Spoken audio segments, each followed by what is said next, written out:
The Indians' offense has sputtered out of the gate to start the season. But one man not struggling is Carlos Santana, and the Tribe rewarded him with a long-term contract. We'll give you the lowdown on the details. Justin Masterson, fresh off a dominant start versus Toronto, makes his second start next on Sports Time Ohio. And cloudy in downtown Cleveland as the Indians wrap up their rain-shortened three-game series against the Chicago White Sox. Hi again, everyone. Matt Underwood alongside Rick Manning. Last night's game washed out. No makeup date announced as of this moment, but the Indians and White Sox will play today, and right now the weather looks very good to get this game in. While we were away, the Indians locked up Carlos Santana with a nice long-term contract extension, Rick. Well, why not? Carlos Santana has deserved it. He stepped into the middle part of that lineup last year and proved he can hit the long ball, he can drive in runs, and he's a key player for the Cleveland Indians. Now that he's going to be behind the plate mostly every day, he's certainly well-deserved. He stepped up, hit 2 home runs in game 1, drove in one of the only runs for the Indians in the first game of this series. Carlos Santana from both sides of the plate, very valuable commodity. We've seen Carlos develop into one of the best offensive catchers in baseball. And I think what has us excited organizationally is not only the offense that he provides, but how far he's come defensively and the commitment he's made to become the best defensive catcher he can be.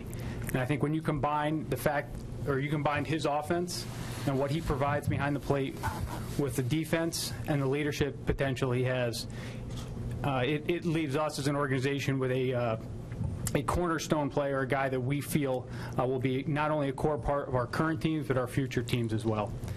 So they've got Carlos Santana locked up now, and Asdrubal Cabrera signing an extension. So they're trying to get some of those young core guys inked to longer-term deals. And this is a great deal because it takes Carlos Santana through his first year of free agency. They wipe out all their arbitration stuff. They don't have to worry about any of it. Well, and he can sit back and relax and play baseball. Yep. I'm happy for him. I think it's good for the organization, it's good for the fans, and it's good for the Indians. Take a look at our Nissan road-ahead pitching matchup here this afternoon. Justin Masterson back on the hill coming off a great opening day start. Boy, he was free and easy. He had great movement on every pitch. He threw a few breaking balls, a changeup, an excellent sinking fastball. Very dominant in his first start. Hopefully that will continue here this afternoon in the frigid, chilly weather. He'll be matched up against John Danks as well. Get to a Nissan dealer for great deals on innovation you can count on. Danks, a left-hander. But interesting, Rick, the Indians don't go to their all right-handed hitting lineup like they did in the first game of the series against Chris Sale. Well, you know, you're predominantly left-handed, and they're going to have to hit the left-handers. Manny Acta goes right back there. They have 6 left-handers in there, the 2 switch hitters and Shelley Duncan today. All right, so we've got all the action for you on a chilly day here at Progressive Field. Back with the play-by-play coming up next.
opening week of baseball is brought to you by Burger King. And we welcome you into a very chilly Progressive field on this Wednesday afternoon. Our game time temperature is going to be 45 degrees. But a pretty good breeze blowing in out of the north at 14 miles an hour. So that's going to make it feel like 38 at game time here today. Justin Masterson on the hill for the Indians making the start. And let's get a look at Robin Ventura's starting lineup for Chicago, brought to you by Kia. Alejandro Diaz in the leadoff spot, followed by Brent Morel, then Adam Dunn, Paul Konerko, A.J. Perzinski, and Alexei Ramirez in the middle. Kosuke Fukudome, Diane Viciedo, and Gordon Beckham rounded out. Justin Masterson on the mound for the Indians, brought to you by Burger King, proud sponsor of opening week baseball. In his one start, it was a gem. 8 innings, just 2 hits. He walked 1, had 10 punch outs, and he had 11 ground ball outs. So 21 of his 24 outs either on the ground or a strikeout. Everything worked for him out of his 99 pitches. 66 were strikes, and he was very dominant.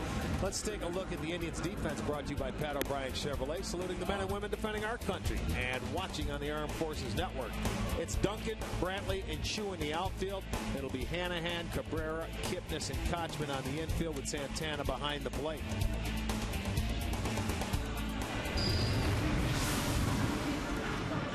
Jerry Davis, the crew chief, calls the balls and strikes. Greg Gibson is at first. Phil Cuzzi at second. Vic Carapazza is down at third.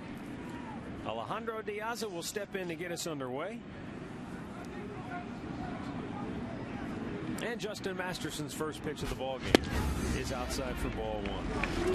It could not be any fun today to try and swing that bat. Diaz went 2 for 5 in the series opener with a double and a home run. Swung on and missed to even the count. Yeah, that home run gave him a 1-0 lead right in the top half of the first inning. It was his first career leadoff home run coming against Josh Tomlin.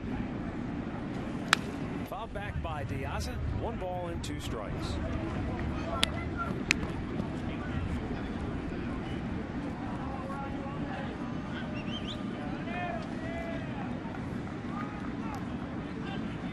Masterson going with the shirt sleeves today somehow. A little bit high. He's an Ohio boy. In his last start, 14 of 27 first pitch strikes. He had 4 innings where he retired the side in order. And that's certainly what you want to see here early. Boy, really jammed him with that pitch, and somehow he got a piece of wood on it to stay alive.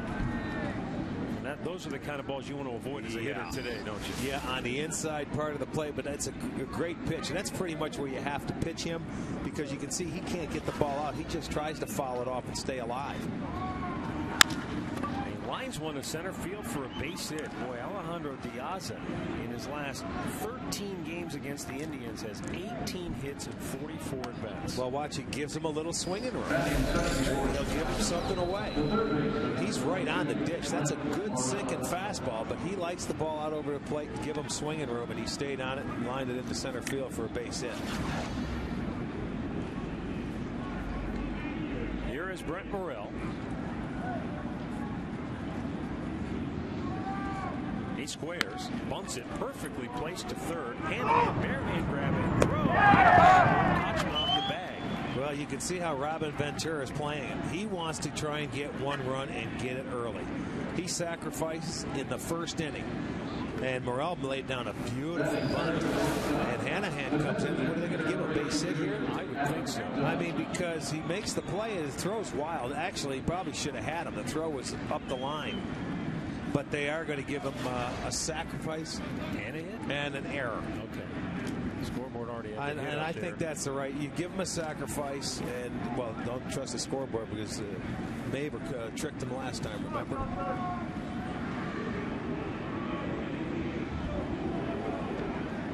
Adam Dunn with 2 on, nobody out. And a strike from Masterson. So a rare error from Jack Hanahan, already his second of the year.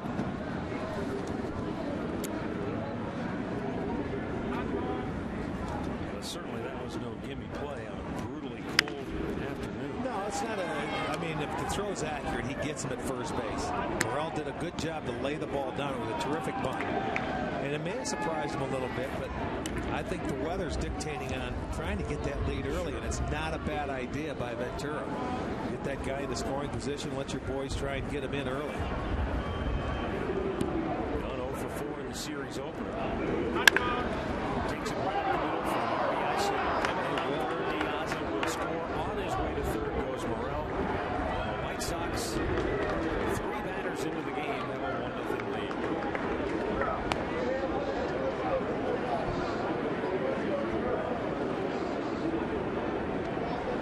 Sometimes you go up there and you play for one, and you have big innings. And it's a slider. Dunn gets the ball, and he just puts it in play. It gets into center field, and now the White Sox with an opportunity to have an inning. Right now with Konerko, I think Masterson would be happy to get the round ball and turn that double play to get the first out. The pitch that Dunn had there was an 0-2 base hit.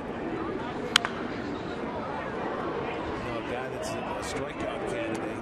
Justin up that slider middle of the plate, and he got a base hit.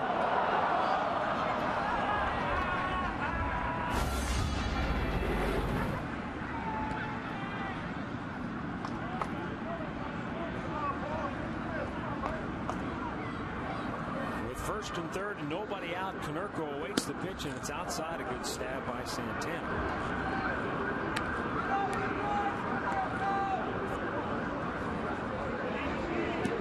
Yeah, the White Sox already with as many hits as he gave up in his last start.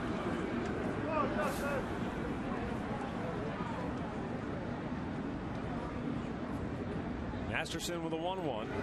And Konerko grounds it by Hanahan down the left field line. That will get home Morel. Dunn on his way to third. Konerko into second base with an RBI double. The first 4 White Sox have reached. 2 are in here in the first inning.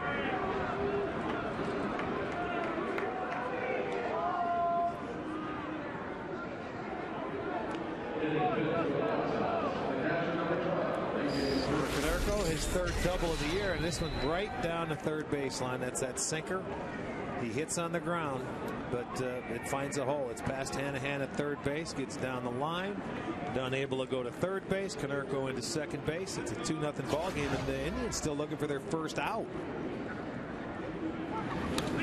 All the way to the backstop, coming home from third is Dunn. He scores. On his way to third is Konerko.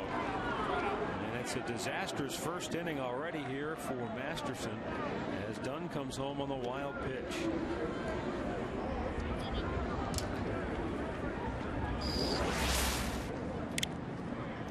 Yeah, that one not even close.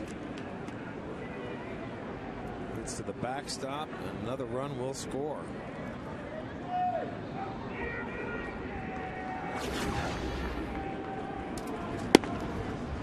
Outside corner, a called strike to Pierzynski. And you can see it with nobody out. Manny's bringing the infield in already. At the cut of the grass to try and cut a run off. They led 3-0 after 1 inning in the series opener, and they've staked themselves to another 3-0 lead so far here today, but still nobody out. And Pierzynski, a guy who always tries to find a way to put it in play. You know, he's a tough guy to strike out, and he will give himself up. Just trying to get that extra run in from third base. This would be a huge inning. And it's 3-1 with Alexi Ramirez, a right-handed hitter, waiting on deck.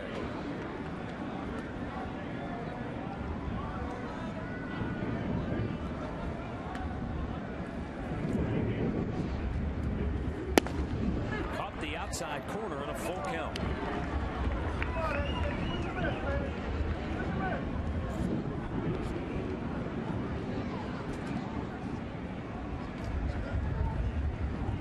Masterson's 19th pitch of this first inning is hit in the air to left center. Long run for Brantley. He makes the catch in the gap. That's the first out of the inning, but Konerko able to tag and score, and it's 4-0 Chicago.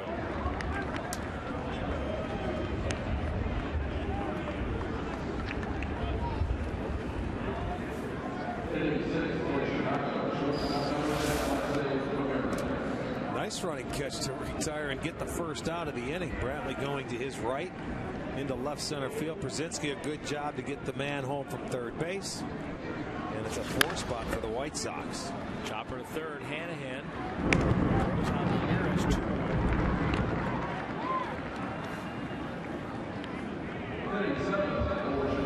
And that'll bring up Kosuke Fukudome. Over the Indians last year. The Chicago Cubs. After his time with the Tribe, goes right back to the Windy City, but he'll now make his home on the south side with the White Sox.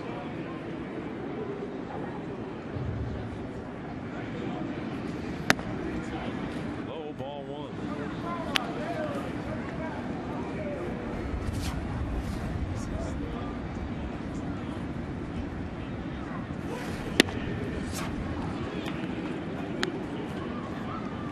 Fukudome is the first Japanese native to play for the White Sox since Tadahito Iguchi, the second baseman, who was part of the World Championship team.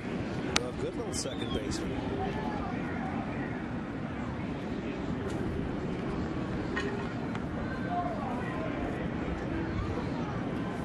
Well, it didn't take Fukudome long to get back to Chicago, did it? He comes over here from the Cubs, and then after the year, and he did a nice job for the Indians while he was here.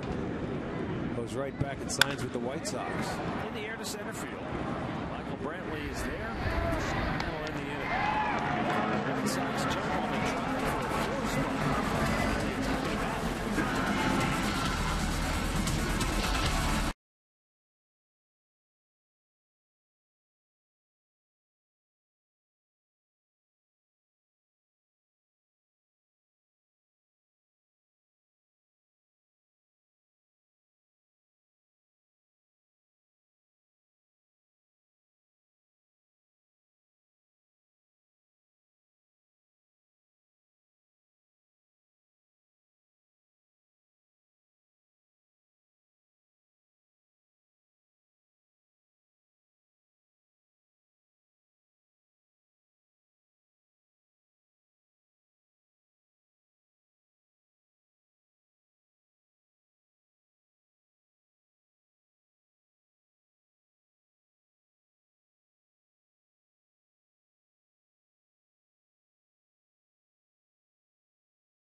First, the starting lineup brought to you by Progressive Insurance, proud to be the official auto insurance provider of the Cleveland Indians. Brantley, Cabrera, and Shu at the top. Santana, Hafner, and Duncan in the middle. Casey Kochman, Jason Kipnis, Jack Hanahan round it out. Well, that's spotting the White Sox 4, so the offense is going to have their work cut out for them today.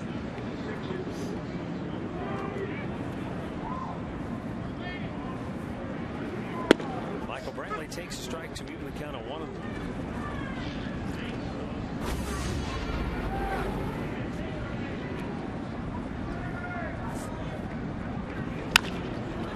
Lazy fly ball, shallow left. Out goes Ramirez, the shortstop. 1 away.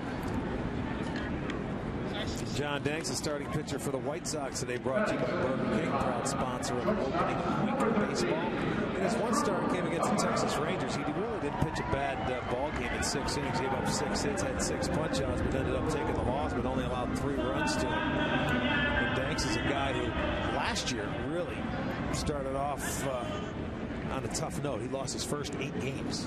He was 0-8 last year. Asdrubal Cabrera, first ball swinging, a sky-high pump to shallow right, and that's a misplay by Fukudome. Now Cabrera's caught in between. He still gets in safely now. Asdrubal caught a break there as he was slowly rounding first. Didn't realize the misplay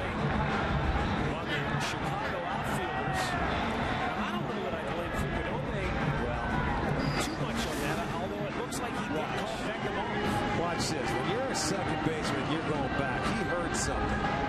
I don't know if it was footsteps or not, but an infielder's taught to come out until you hear something. And that ball was up there a long time. Now, the ball should have been caught, whether it's by Beckham, whether it's by Fukudome, or even in center field. It didn't look like Diaz could get there, but the ball should have been played because it was up there for a long time. And that wind looks like it's knocking it down, so maybe it could have been Beckham. Now, you know, tough to tell. Shin-Soo Choo takes a called strike. Let's check in with Katie Whitman. Well, guys, I spoke with Shin-Soo Choo yesterday, and he said, man, it really scared him the other day after he took another hit by pitch in his thumb in the exact spot where he broke it last season. He said the only thing that saved him is the thumb protector he now wears every game. It's a mold that he gets done by the Cleveland Clinic. He is wearing his backup one right now, but that completely shattered the first game against the White Sox, guys. All right, thanks a lot, Katie. So Choo definitely a believer in that protective thumb guard. And he rolls over on the pitch to second base. 2 down as Cabrera moves over to third.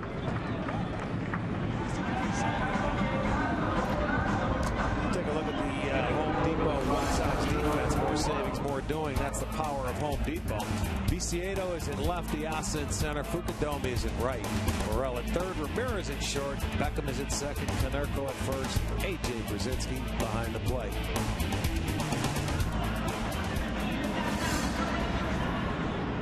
Cabrera at third with 2 down for Carlos Santana.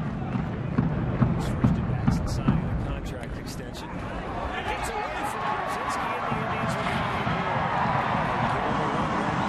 Certainly the Indians will take it. Masterson did the same thing. So they give Cabrera a hit. He ends up scoring on a wild pitch. Brzezinski, that's just a ball. I don't know if he was crossed up or what. No, he didn't. He never even backhanded it. It's just almost like he stuck his glove right out there. It is a wild pitch, but that's a mistake I think made by AJ. Santana hammers it foul. Get out of the way of that one, folks. And with 2 down, Santana with a 1-1 count after Cabrera takes advantage of a couple of Chicago miscues, one in the outfield and then one by Danks.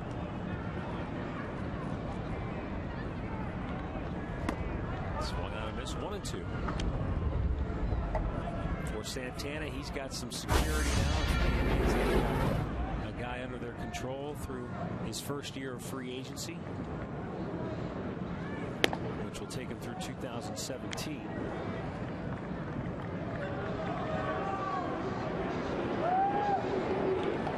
The 2-2.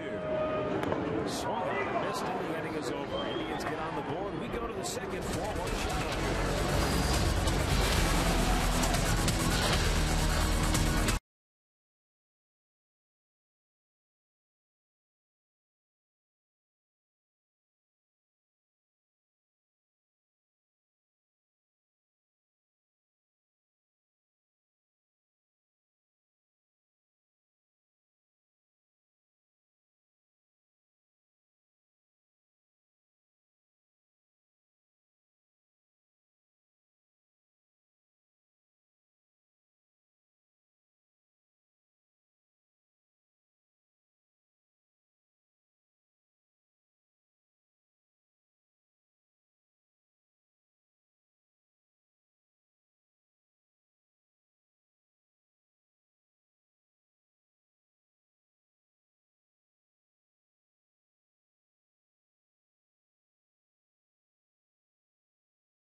Is brought to you by McDonald's.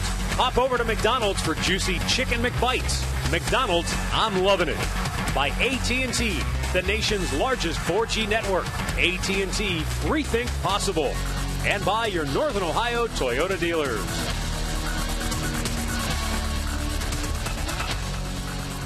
Green means go, and we go to the second. 4-1 Chicago. Diane Misiero to lead it off. 2 for 3 with a double in the first game of this series.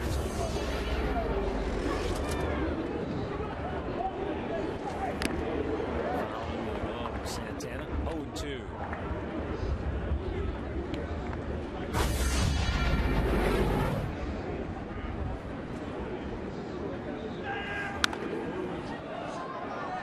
Back out of play. No balls, 2 strikes.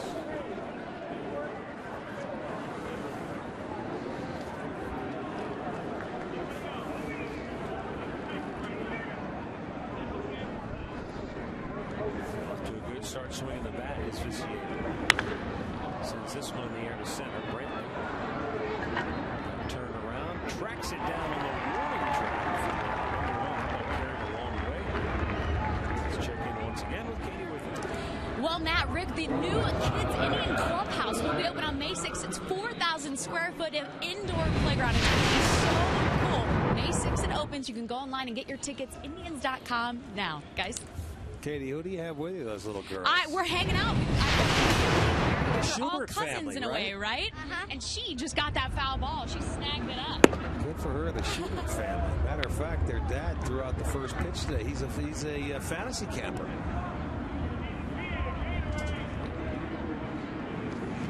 Foul back by Beckham in the count 0-2. Pretty good form for this. Well, Bill, he's a good player down there. Did you see what jersey he was wearing? He was wearing Scott Bale's jersey. It's his idol. Yes, it is. His idol or his lover, one of the two. Man crush. Beckham broke his bat, blips it toward right center, but Kitten is able to run it down. Number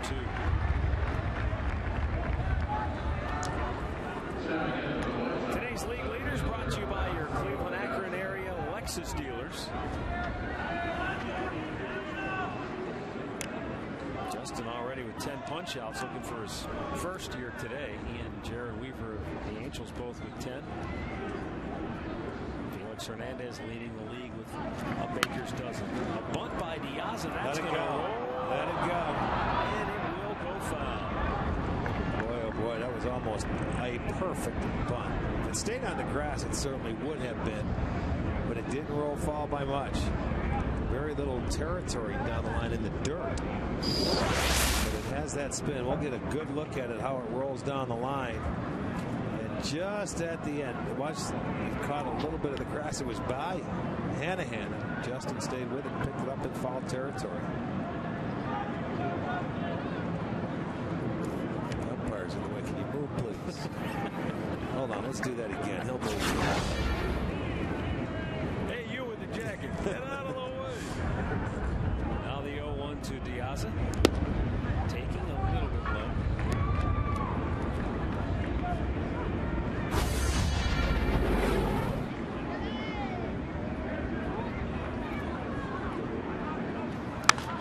Back out of play. A ball and 2 strikes. Masterson looking for a 1-2-3.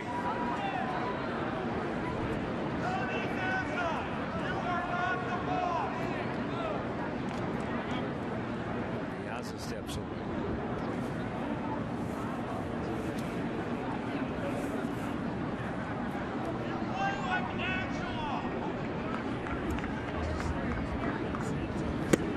Just outside. They couldn't get on the same page right there. Santana wanted to sink her away, and Masterson, I like his thought process. He wants to pound him inside because he's having a tough time getting in there. You got the base hit with a pitch down and away the last time on a good sinker, so pound him in there, make him conscious of it.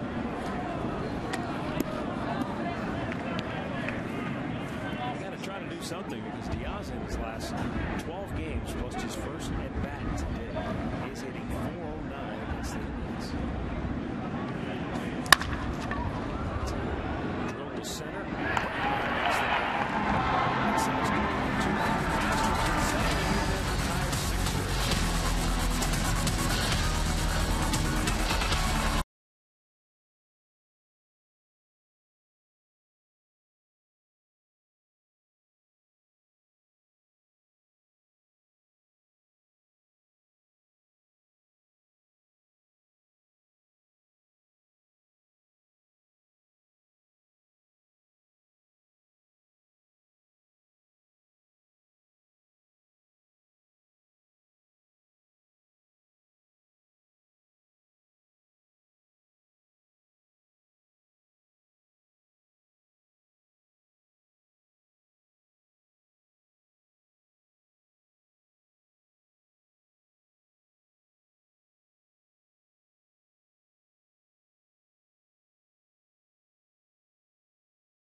just looks cold, doesn't it?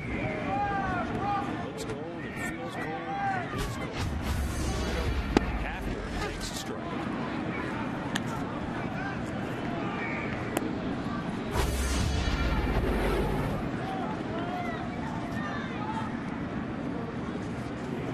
Swung out on this.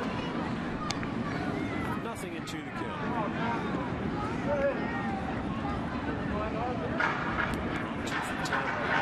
So far on the 3 walks, strikeouts. Ran it in on him, strikes him out. Second strikeout for Danks, 1 down in the second.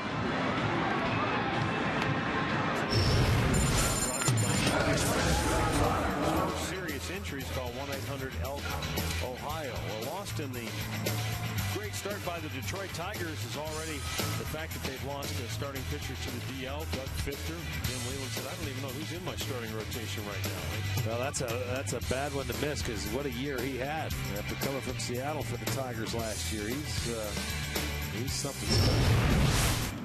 He knows he's got Justin Verlander, and it all starts with the Tigers ace. So far, they are mashing the baseball. Yeah, they can out hits a few mistakes. Shelley Duncan, a swing and a miss, and it's 1-1. Shelley 1 for 3 in the first game of this series.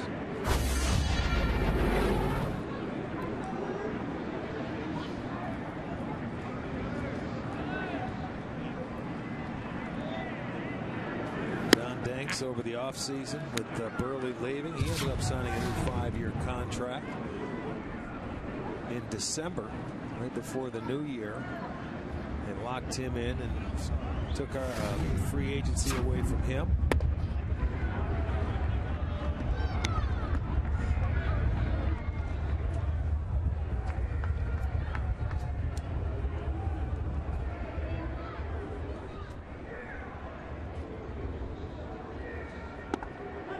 Takes a strike at the knees and a full count.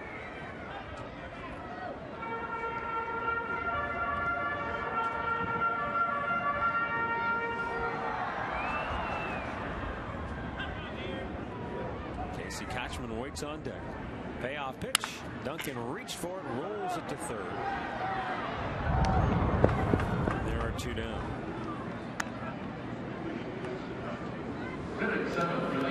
Our trivia question brought to you by AT Last Indians player to start a season with a hitting streak of 15 or more games.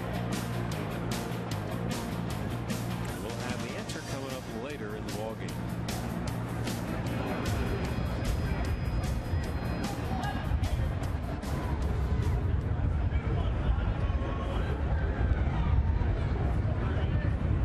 Outside to Kotchman for ball 1. AC just 1 for 16 in the season.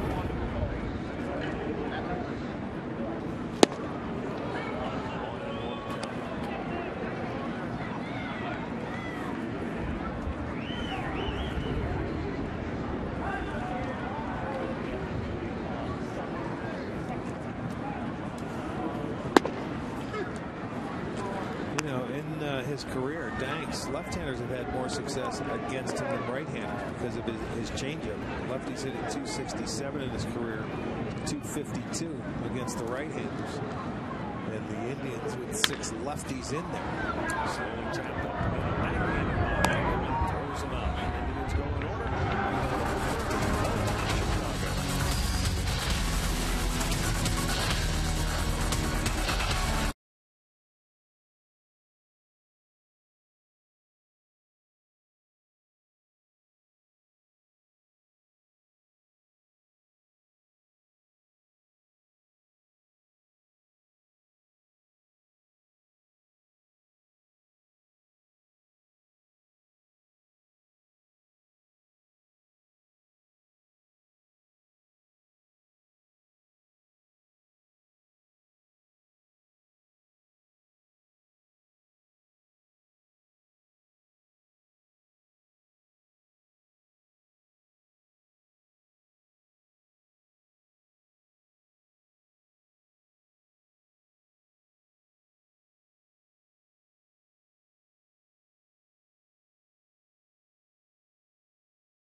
brought to you.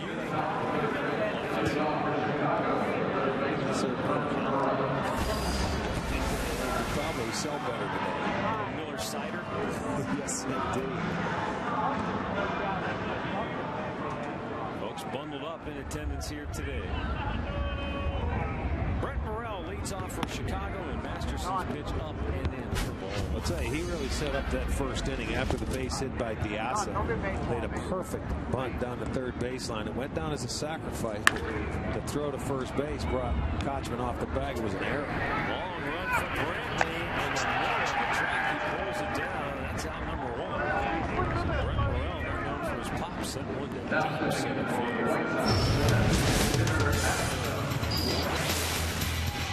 Our University Hospitals minor league update. Zach McAllister went 6 innings. 6-hit shutout baseball. Struck out 7 against Indianapolis. Didn't get the decision, though. That's a tough break. Number 5-4, Clippers win. You know, you look at, I'm looking at my card. Already today, Brantley 5 putouts out there in center field. Masterson kept the ball on the ground in his first start, so you can tell it's not doing what it was doing opening day, that's for sure. And you already have 5 putouts to the outfield. Done, a broken bat bouncer to Jason Kipnis and short right field. Almost needed a cutoff man from second base to first.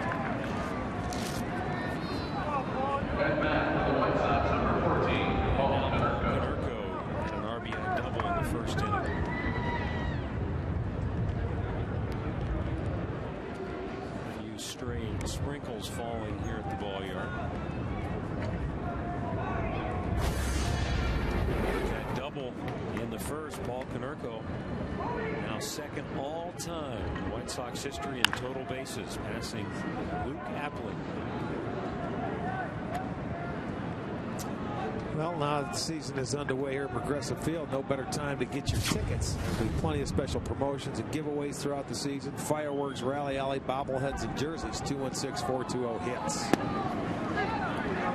No balls, 2 strikes. 3,529 total bases in the career of Paul Konerko with the White Sox. Obviously, that means he's been doing a lot of circling, making a lot of left turns. You know, when you get as many hits as he does, too, he doesn't run any out. He doesn't get any leg hits, so he's earned every one of them. They are legit. How many times do you think he's hit balls where infielders have knocked him down and they still had time to get up and throw him out at first base because he's not blessed with speed whatsoever, but he certainly can hit. And again, Konerko, like guys we watched in Cleveland for so many years, like Jim Thome, don't get many cheap hits. Usually when he gets them, they're stunned. They're legit. Yeah, that's true. Those guys don't hit flares. They barrel them up.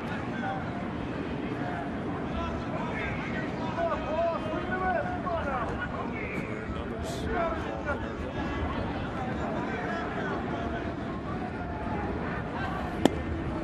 A little bit low and outside in 2-2 count.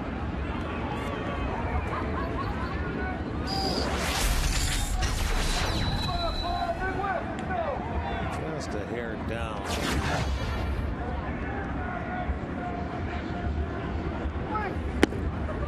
Full count.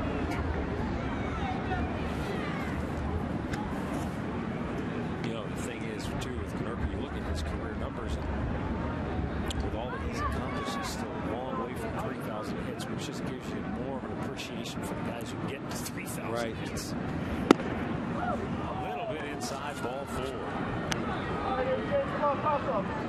That'll keep the inning alive, and it stops the streak of 8 retired by Masterson.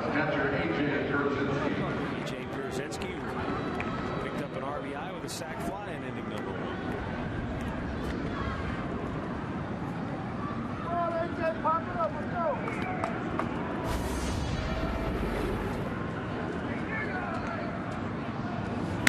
Outside, ball 1.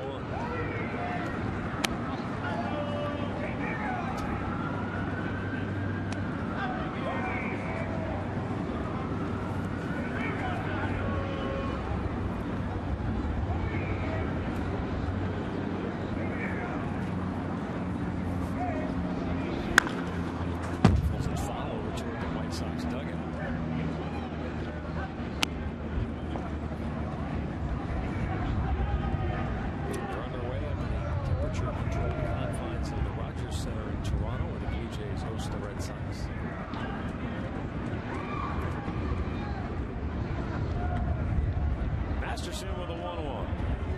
Came inside and missed. 2 balls and a strike.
Upstairs, 90-mile-an-hour sinker that's flat. And when you cut underneath the ball for Justin Masterson, it will stay up in the zone, and that looks like what's happening to him today. Nurko gets to third base, so they have something going now with 2 outs after the walk, and now the base hit by Brzezinski. That's their 4th hit. And Alexi Ramirez rounded out his first time up. 3 hits in his last 8 at-bats. Looks at the ball outside.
(4-1) in favor of Chicago. Jason Kipnis, Jack Hanahan, and Michael Brantley for the Tribe.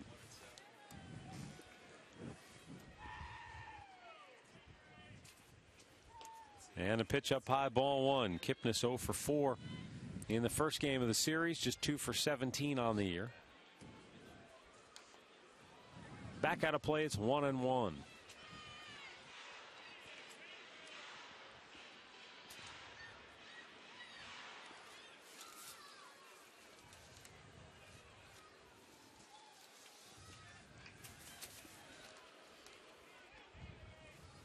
Two balls and a strike. Kipnis batted .280 at AAA Columbus a year ago. Well, he drives one to left. And Viciedo pulls it down, one away.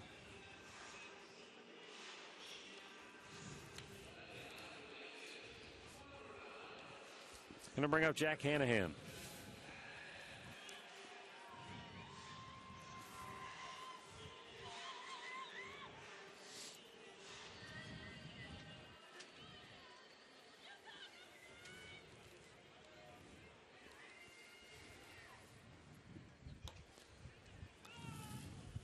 Our stat of the game brought to you by your Northern Ohio GMC dealers.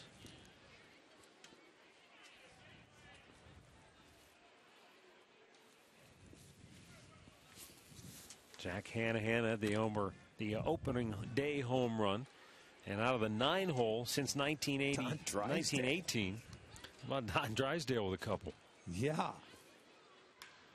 Hanahan with a base hit right up the middle. Indians' second hit of the game. Now 2 for 5 against Southpaws on the year. And a one-out base runner for Michael Brantley. Going to take it right back up the middle. That's not a very good pitch. He left it right there. He challenged him, and Jack took advantage of it.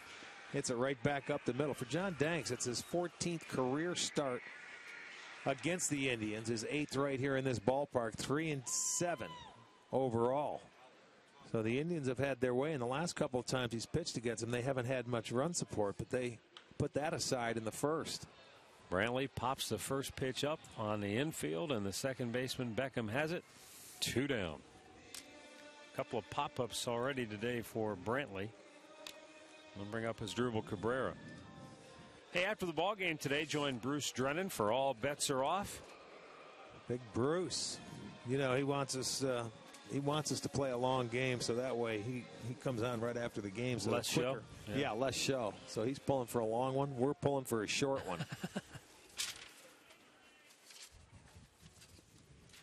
Asdrubal Cabrera with Hanahan at first base, looks at a ball low. He popped one up in his shallow right field. The second baseman Beckham went back on it initially. It looked like he was called off, and then it wound up dropping in. Cabrera wound up at second base. Came home from third on a wild pitch to get the Indians their only run.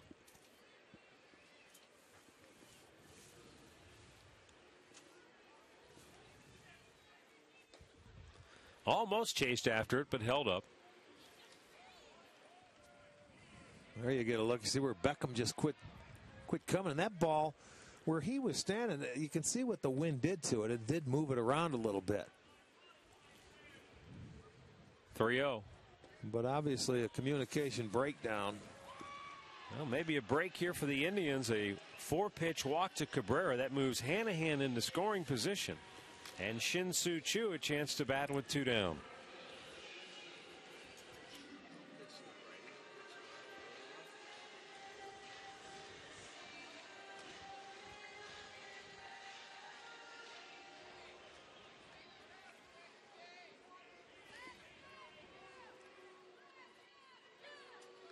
Choo trying to deliver for the Indians here in inning number 3.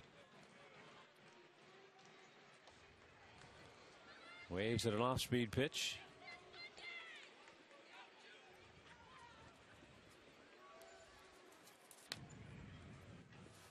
That was the first walk issued by John Danks this year. Well, if you're going to have your first, you might as well make it a no doubt about it 4-pitch. Well, yeah, just get it out of the way, right? And not intentional, especially with 2 outs in the inning. But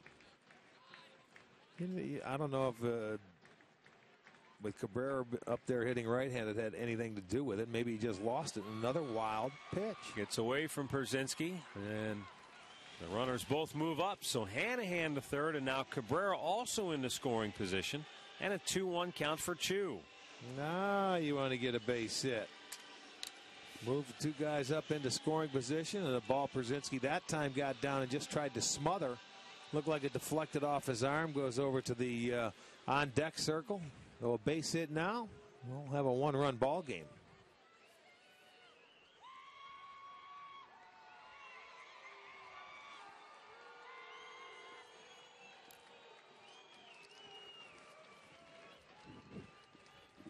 The lefty Danks ready in the 2-1. Outside, 3 balls and a strike.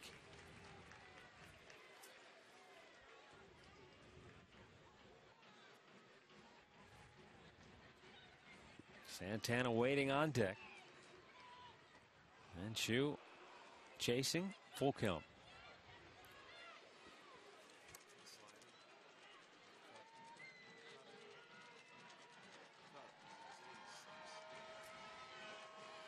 Danks ready with the payoff pitch. And it's ball 4. So the bases are loaded with 2 down for Carlos Santana. And our great clip of the game takes you back to Monday, and the Indians didn't have much to show for their outing on Monday offensively, but Carlos Santana had a big RBI base hit that got him on the board, scoring Chu. Great clips. It's gonna be great. So Don Cooper, the pitching coach, going out to talk with Danks. Hadn't walked the batter all yet, and then walks back-to-back hitters now here in the 3rd. Well, and certainly not the way he wanted to do it. You don't want to face one of the most dangerous hitters, and a guy that, even though he did strike him out the first time, he uses the whole field from this side of the plate. So they've helped him out. Hanahan had a legitimate base hit. He got the second out, and then back-to-back walks. So we'll see if the Indians can get it rolling here with 2 outs.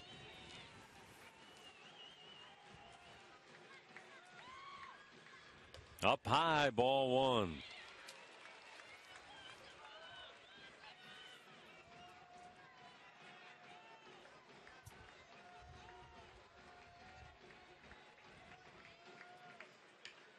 And he tops it to 3rd. Low throw, Konerko digs it out, and the Indians leave him loaded. 3 complete, 4-1 Chicago.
"4-1, White Sox lead it, 4th inning. Bottom 3rd of the Chicago order due up here. Kosuke Fukudome, Diane Viciedo, and Gordon Beckham due up. Justin Masterson, 57 pitches through the first 3. 36 of those have been strikes. And a strike to Fukudome, who flied to center his first time up.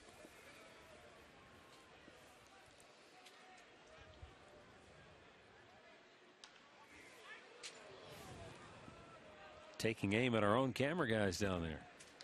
Well, normally you'll see everybody standing up on that top step in the dugout. Not today. They're sitting down underneath where the heaters are going.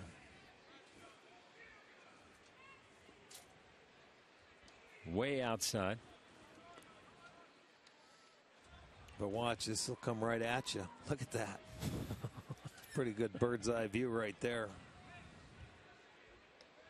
Tried to nail the outside corner, and boy, didn't miss by much. 2-2.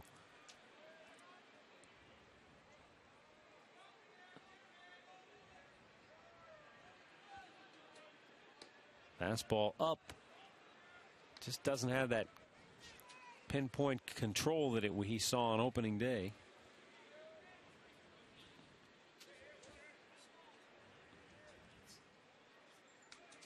You know, on a day like this, elevated. well, on a day like this, you're inclined to say the conditions have a lot to do with it, but I don't know if it's just that or if it's just a combination of the grip conditions. Of the baseball, it's got to be slippery. He's upstairs with everything. We've got 6 fly balls to center field today. That's not him. Right. He doesn't have 6 fly balls in 2 or 3 games. And a base hit through the hole for Fukudome. I can see when you hit the ball on the ground, if they get base hits, that's one thing.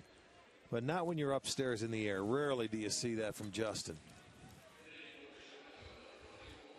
Comes right in. He doesn't want to walk him, so that ball was down a little bit, and it stayed there, and Fukudome just got a base hit. Put a good swing on it. Hit number 5 for the Sox. Viciedo flied to center. His first time up.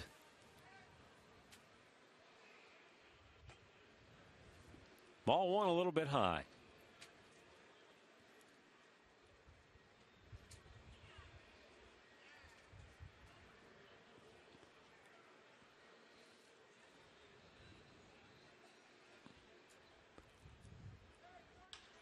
In the air right field, Chu on the move, pulls it down, and back to first goes Fukudome, 1 away.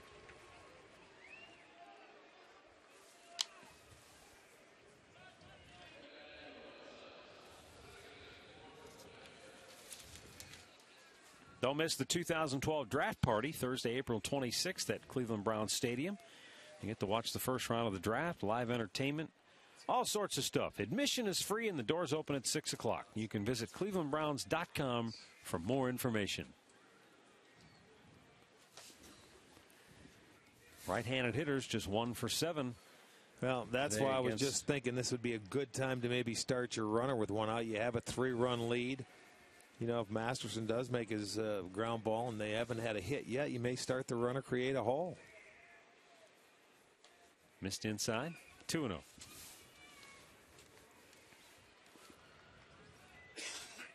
Beckham, a guy that can handle the bat down there. He's a good low ball hitter.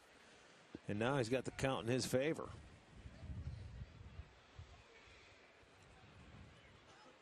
Runner holds. Perfect Ground time. ball to third. Hanahan to second. There's one. Kipnis turns a double play. So that'll end the inning as Justin Masterson gets 2 for the price of 1. We'll go to the bottom of the 4th. 4-1 White Sox.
It's a 4-1 White Sox lead, bottom of the fourth inning. For the Indians, Hafner, Duncan, and Kochman due up.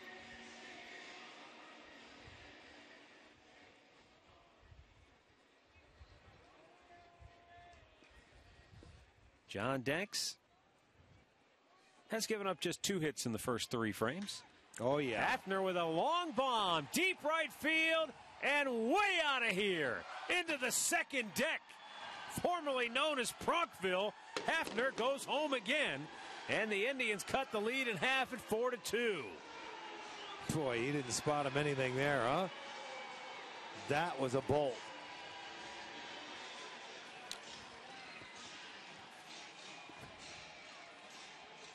He jumped all over it and in a hurry. Look at that. Fastball belt high, middle in, and he turned on it. He hit it about as good as you can hit it. So that cuts the lead in half, makes it a 4-2 ball game. The 7th home run hit by the Indians this year. And that's how they pretty much continue to do it. When they score via long ball. That one had to feel good. Not many are going to feel good on this day.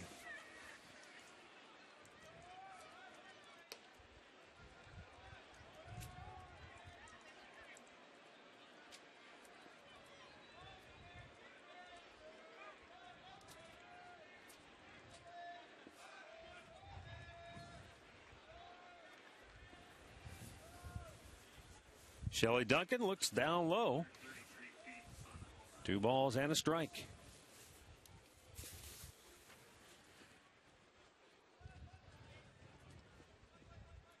And a line drive to center field for Shelly. And a base hit for Duncan. So the Indians keeping the pressure on John Danks here in the 4th inning. Well, out in front. Change up, but he left it upstairs. So when you leave the ball up, it gives that hitter a little more of an opportunity. Duncan stayed on it. It did go off the end of the bat, but he gets a base hit. So back-to-back hits here to start off the 4th inning.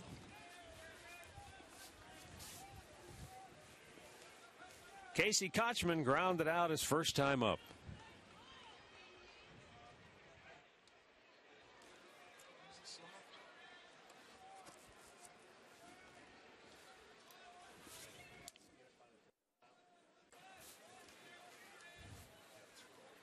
.50 pitches on the day for John Danks. 28 of those have been strikes.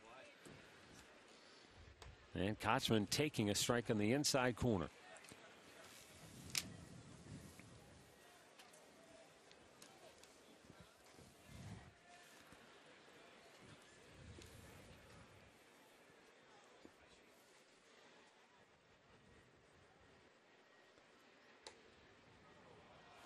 He doesn't like the call, but he's now in the hole 0-2.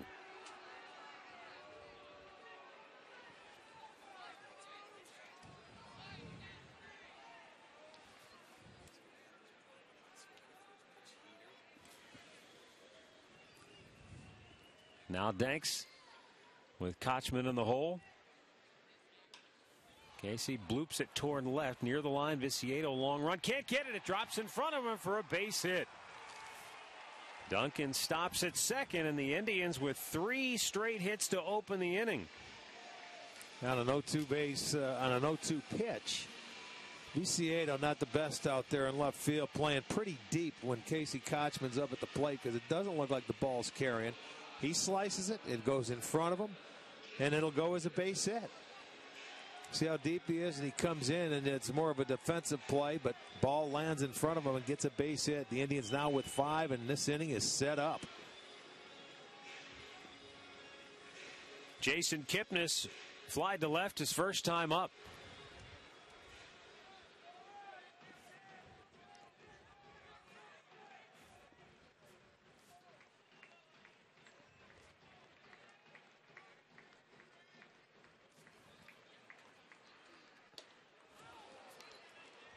Swings through a high fastball, and it's 0-1.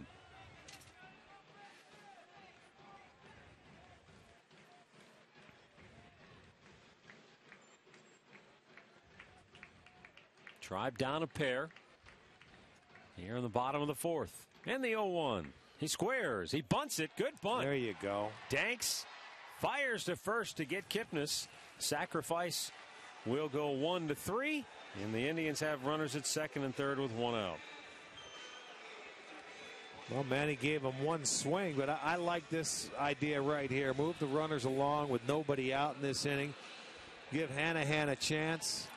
Well, and a lot of times, Rick, you don't see your number 8 hitter sacrifice because your number 9 hitter isn't normally an RBI type guy.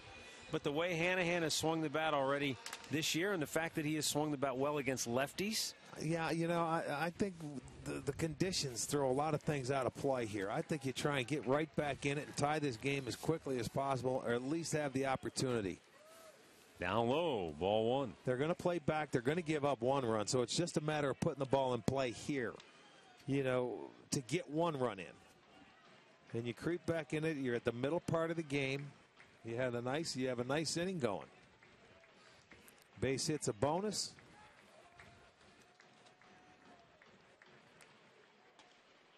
There's a strike call to even the count at 1-1. You know, I understand there's certain times where you're going to let guys swing the bats and you don't want to bunt, but it's too early into this year to keep going.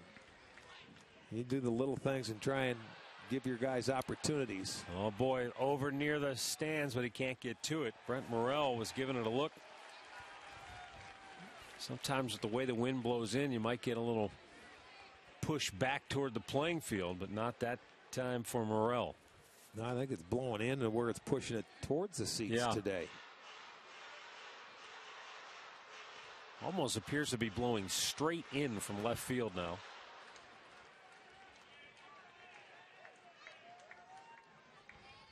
Tying run at second base in the form of Casey Kochman. Hanahan down on the count 1-2. And a little bit low. 2 balls, 2 strikes.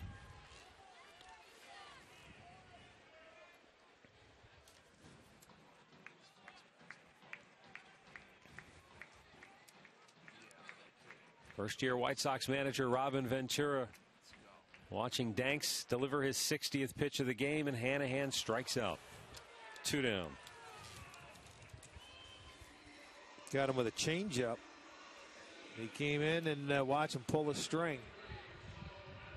There it is. Sometimes you'll see a lot of left-handers don't like to throw that changeup. This is in a good location.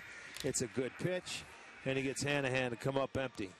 He got a little out in front, a little too quick on the ball. It's third strikeout for Danks. 2 down for Michael Brantley. He is 0 for 2 today and just 1 for 15 on the year.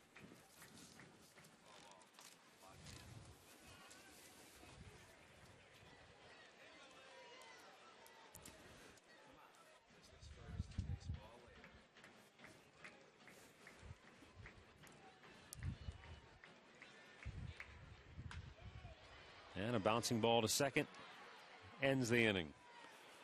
Travis Hafner with a home run to deep right field into the second deck. Cuts the Sox lead to 4-2 as we head to the 5th.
Most of the folks here today are pretty frosty.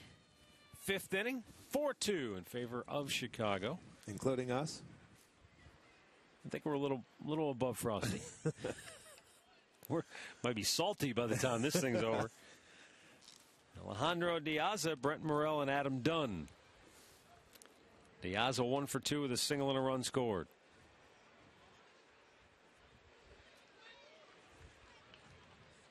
Count 0-2.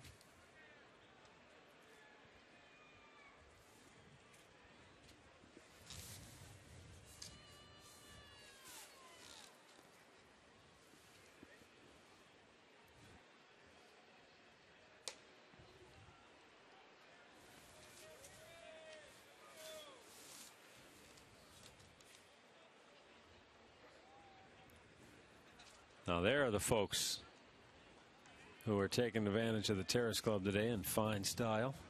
That may be the thought process. That's a pretty good thought process there. 2 balls, 2 strikes now on Diaz. Lunch and 80 degrees.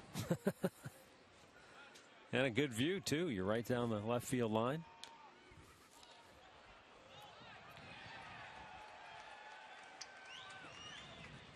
Tigers and Tampa Bay Rays are underway in the 1st inning up in Detroit. No score there. Boston leads Toronto 1-0 there in the 3rd. St. Louis leads Cincinnati 1-0 in the 3rd in the National League. Diaz bounces it to Kochman at first. 1 away.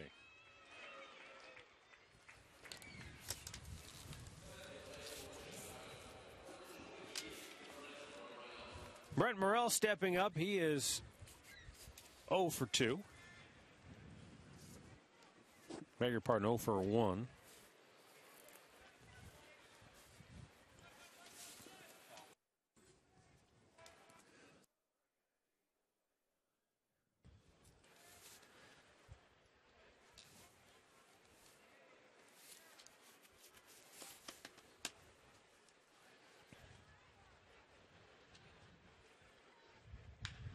Big chopper to short. Cabrera sets, throws, and Kochman can't come up with it. A little bit of a low throw, but I don't think it bounced. It just looked like Casey was maybe expecting it to bounce. Kind of got caught in between, maybe? Well, I don't know. It looked like Cabrera took a little off the throw, and it was down, but something that Kochman always handles. See, that ball goes down, and I don't know if he got his glove turned the wrong way, and it went to the backhand side of it instead of just sticking it out there, so it's going to be an error on Kochman. Already the 2nd error for the Indians. Now this guy doesn't make errors, so that is a strange play. And a 1-out base runner for Adam Dunn. Masterson got a double play ball to end the 4th. He's looking for another one now.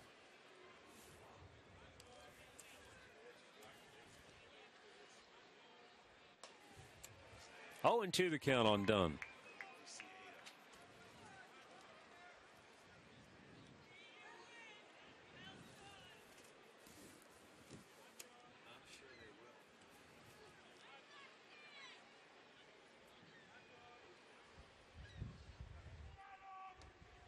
Took off on Masterson, and Santana came up out of the crouch to grab it.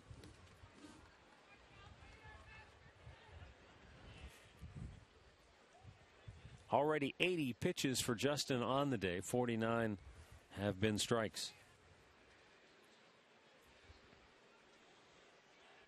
And Dunn rips it to right field. That's going to get down all the way to the fence. Chu plays the carom. Into 3rd is Morel. He'll be stopped there. It's a long single for Adam Dunn. And the good news there, you keep that double play in order. That's what you're looking for. You're right. I mean, it does bring Konerko to the plate, a tough one, but definitely a double play candidate.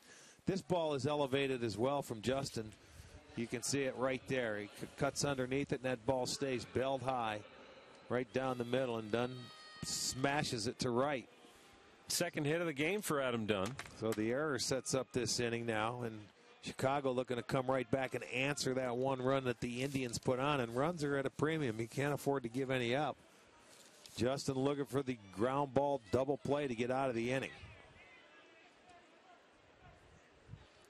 This is where Konerko really concentrates and on shooting the ball the other way. I mean, he is very conscious of it. One of the best right-handed RBI guys in the league.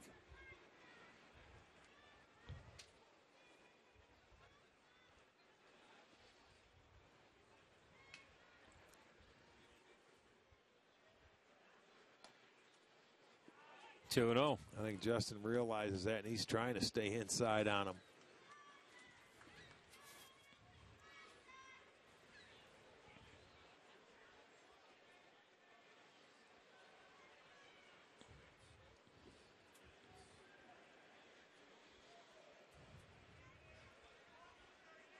Woo. Up and in that time.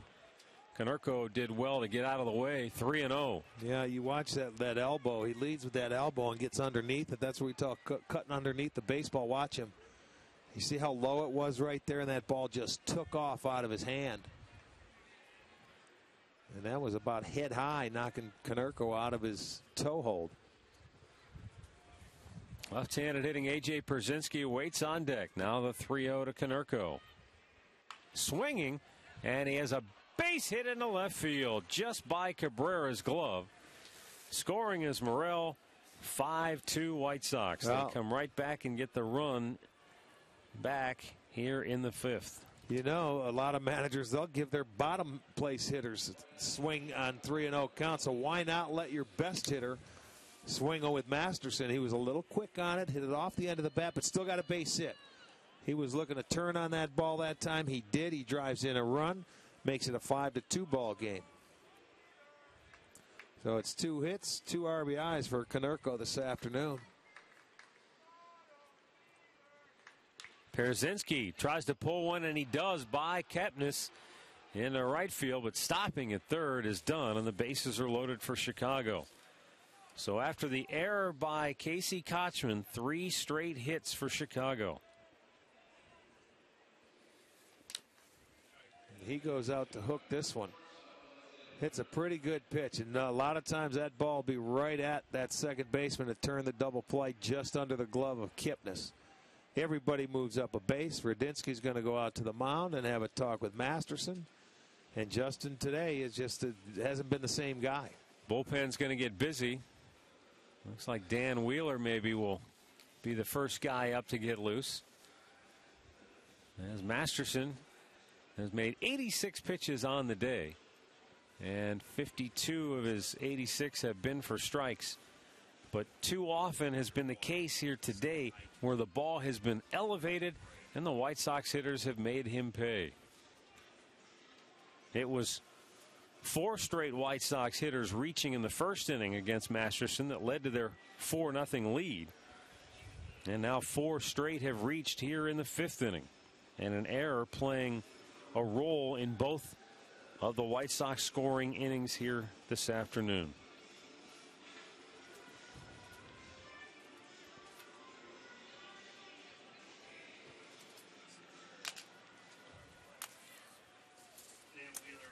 And Chicago has taken advantage for the most part today, going 4 for 5 with runners in scoring position.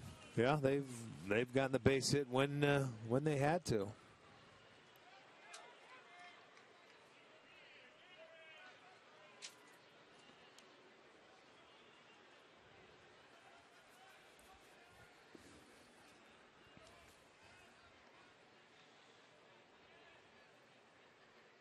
Down in the dirt, Santana with a good block. 1-1. They may have the slowest 3 guys on base that you can possibly have. This is definitely a station-to-station team out there now with Dunn, Konerko, Pierzynski. Pierzynski probably beats both of them in a foot race, and that's not saying much. I think you might be right.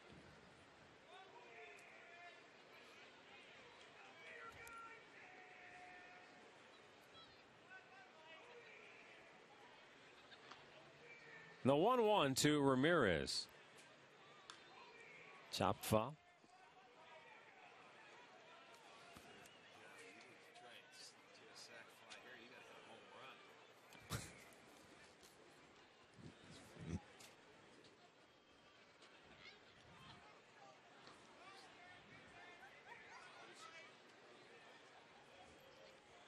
Justin takes a long look into Santana.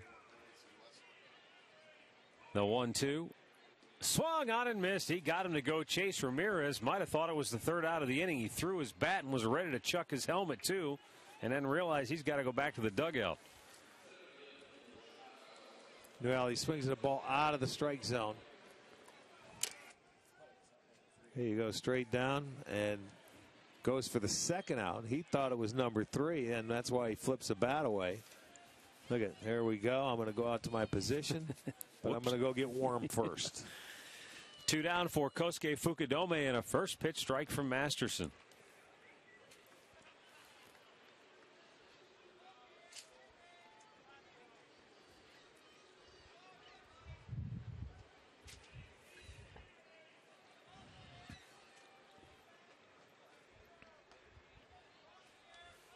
One on one to count.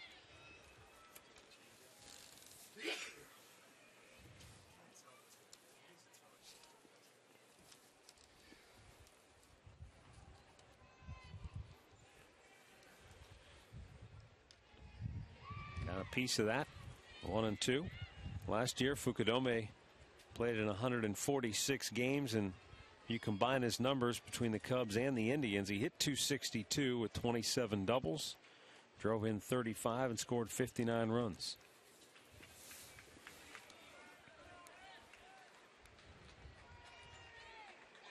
Masterson with a 1-2.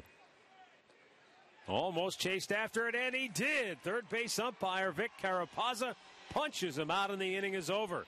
The White Sox get a run, but they leave him loaded, and it's 5-2 Chicago, middle of the 5th.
Bottom of the 5th, 5-2 Chicago, and as Drupal Cabrera leading off, looks at ball 1.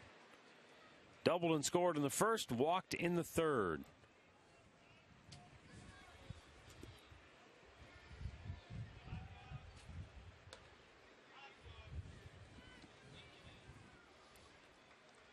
That double in the first was almost like a gift because it was a fly ball hit. And a little communication breakdown between Beckham and Fukudome. 1 out here in inning number 5. As Chu will step up to the plate.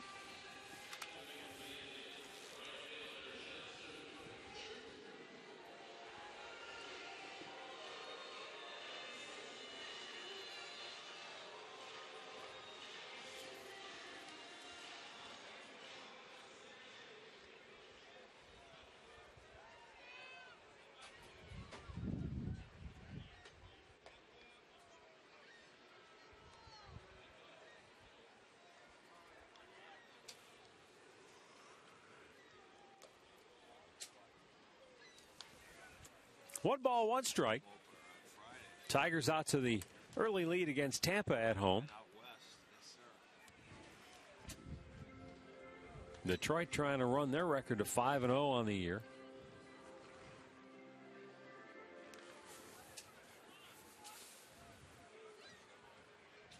The 1-2 bounce foul.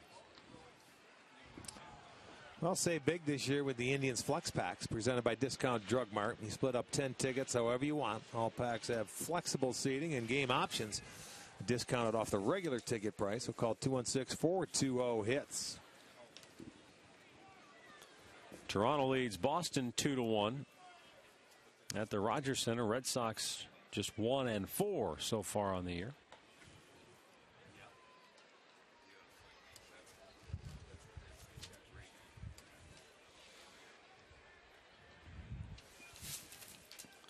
And the payoff to Chu.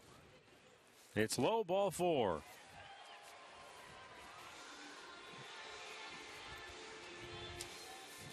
Indians get a base runner for Santana. We go back to the studios for an in-game update. Here's Al Pawlowski.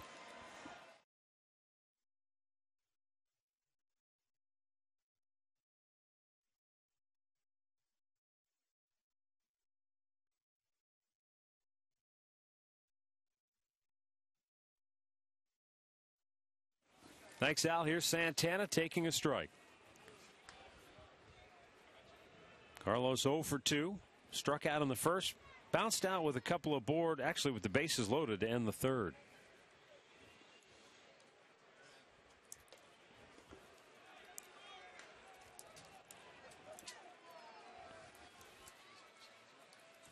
An icy mixture falling here at Progressive Field. You don't want to call it snow, do you? It feels like rocks falling out of the sky, pebbles.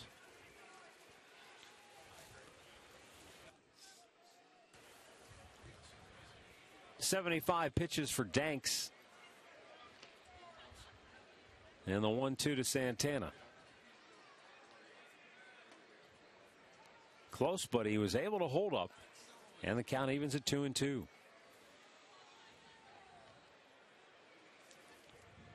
Outfield for Carlos, straight up and deep for the White Sox. Low, full count.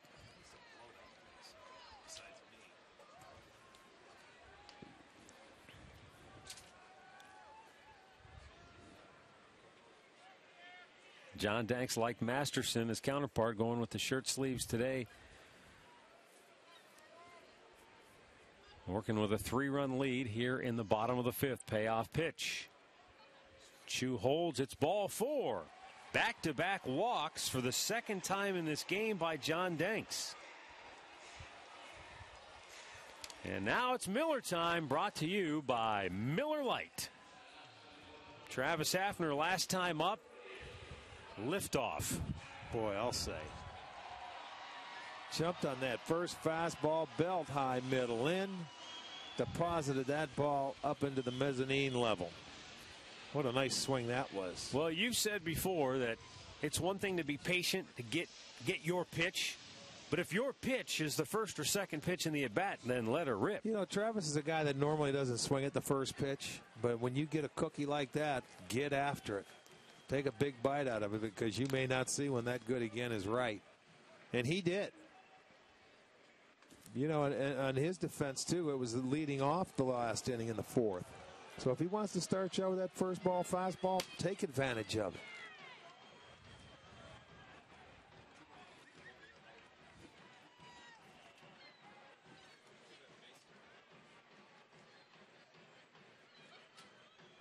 The 0-1.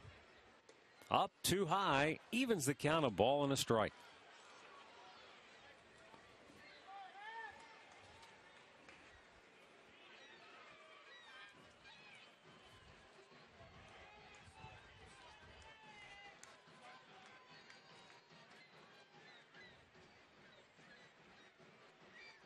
Danks delivers. Hafner with a line drive smash, fair ball down the right field line and into the corner. Chu will score. Santana coming around third. He'll be waved home. No throw to the plate. Hafner delivers with a 2-run double. His third RBI of the game, and the Indians claw back to within a run. It's 5-4 Chicago with 1 out here in the 5th. Well, there's the man doing the damage. Travis Hafner kept that ball inside the first base bag. This is going to be our McDonald's. I'm loving it. And why not? He tried to go back inside. Second straight fastball he tried to throw by him inside, and Hafner had nothing to do with it. He gets him out of there in a hurry, down into the corner. Chu and Santana able to come around, so the walks by John Danks. He hurt himself. Travis Hafner tried right back in it. It's a 5-4 ball game. Hafner, his first double of the year. He's 2 for 3 with 3 ribbies today. And now Shelley Duncan with Hafner the tying run in scoring position.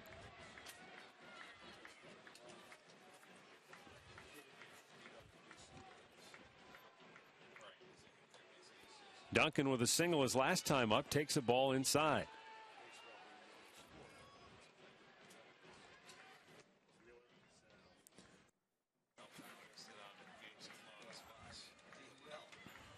Inside, almost hit him. 2-0.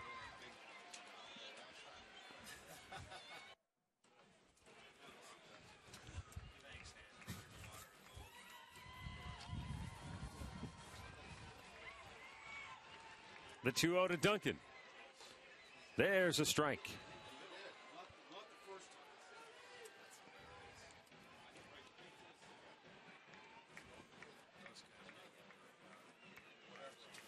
Hafner the tying run at second base.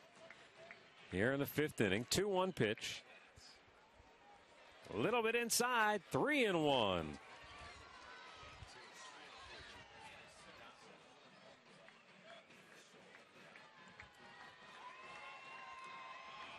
Joe Smith loosening in the tribe pen. The 3-1 now. Fouled right back. He had a good one to mash. Did he ever? Put a good swing on it and fouled it off.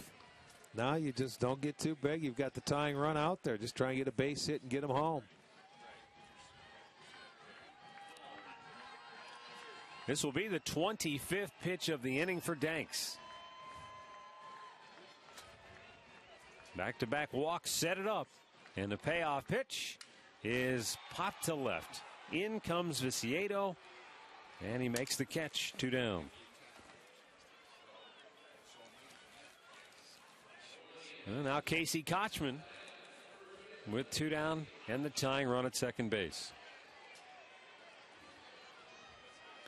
Left-hander Will Oman loosening for Chicago.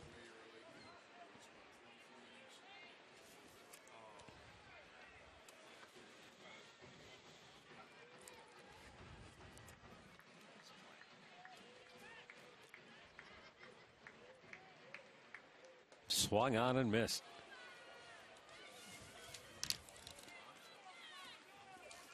Kochman singled to left his last time up.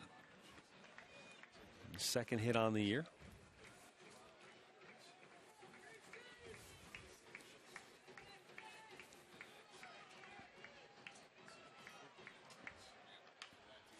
Weak ground ball to second base. Beckham is there, throws him out, and the inning is over. But Travis Hafner's 2-run double has the Tribe within a run. We go to the 6th. 5-4 Chicago.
Stop by any Cleveland area Subway restaurant to pick up your Wahoo Bucks $5 discount coupons for the Subway Extreme Fan Zone. It's the place to be for a chance to win Subway gift cards, Indians fun money, and you'll get great discounts on your next Subway purchase. Subway, where winners eat.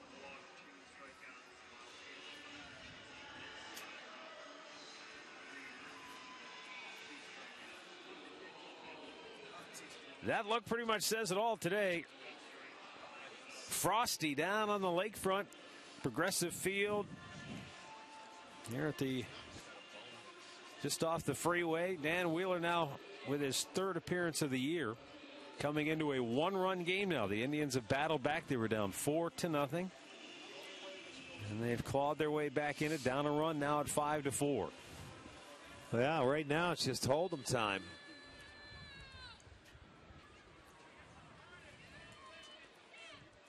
Looks like Rafael Perez is up, getting loose in the Indians bullpen, so Maniacta will be ready.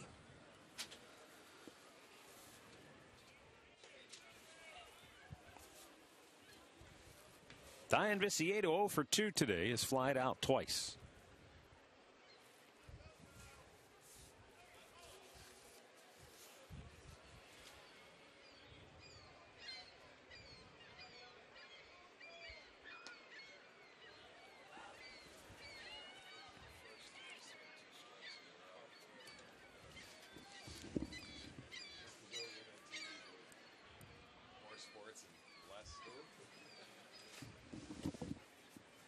Now the 0-2 pitch. Bounced it in.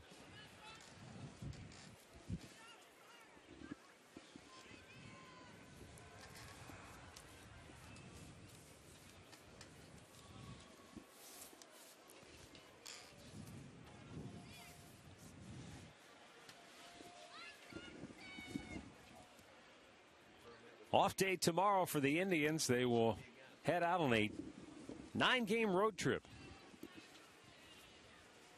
It opens Friday in Kansas City with 3 against the Royals. And then they'll head west to Oakland, or Seattle for 3, and then down to Oakland for 3 more. One of the first of 6 3-city trips the Indians will embark on this year, which is a ton. Popped foul. That's going to find the seats. Yeah, I think last year, Matty, we had 2 usually 3-city trips, which is about average. You get about 2. Any more than that, it's a lot. I mean, to go from 2 to 6 is like an eye-opener. Yeah, it is. And it's not like we have 4 or 5 3-city homestands. They're 3-team homestands. No. Just it's one of those years. Quirky schedule. I mean, you know going into it, you're going to have 81 home, 81 road. No big deal. Why don't they just put us out there for the first 40 on the road? We'll make up with it eventually. Oh, boy. Give you a 3-month road trip. I'd take it.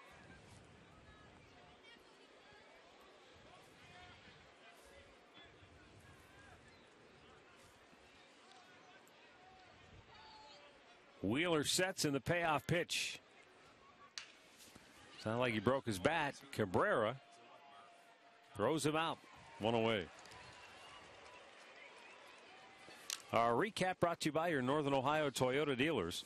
Paul Konerko doubled in a run in the first inning to make it 2-0. Chicago was part of a 4-0 White Sox explosion in that first inning. And then Travis Hafner with a 2-run double.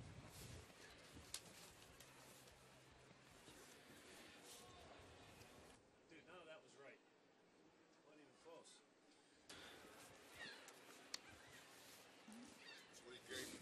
Sorry. Beckham 0 for 2 on the day.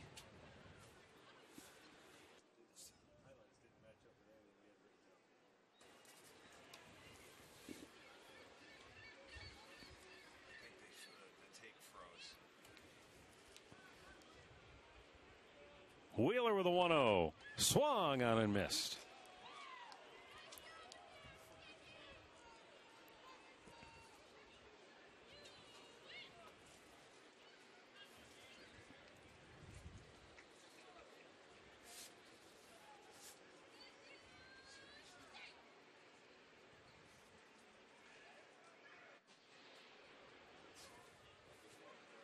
2 balls and a strike.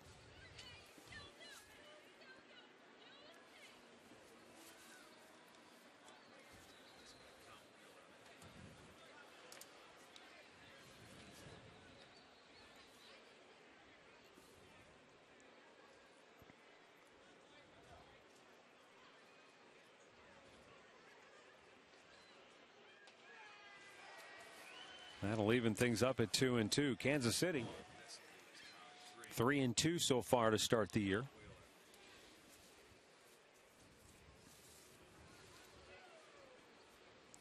And they've been playing on the West Coast. They opened with Anaheim, now playing in Oakland.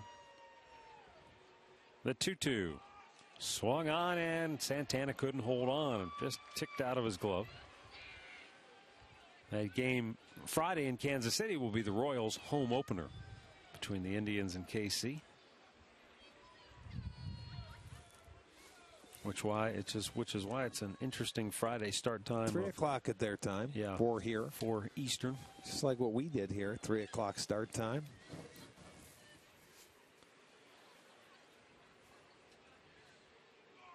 Two hit the left. Duncan drifting back. Hits off the wall. Now the throw to second base. Going to be a close play. Just did beat the tag. Duncan with a terrific throw to second, and Kipnis almost tagged Beckham out. But it's a 1-out double for the number 9 hitter. Well, Shelley played it well off the wall. This ball over his head, and he turns. He waits for it. And when it comes directly back to him, put a good throw into second base. Beckham hustling. He realized he wasn't going to get there.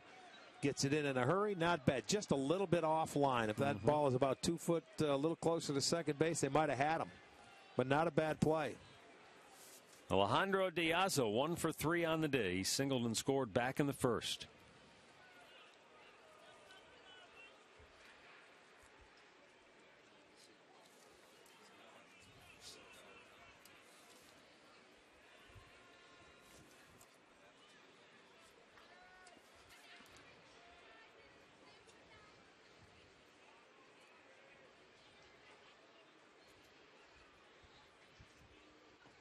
Low for ball 1.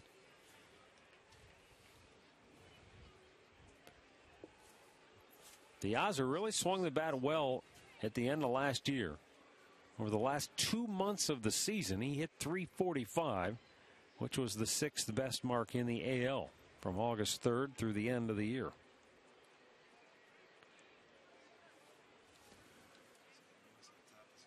Santana smothers it, 2-0.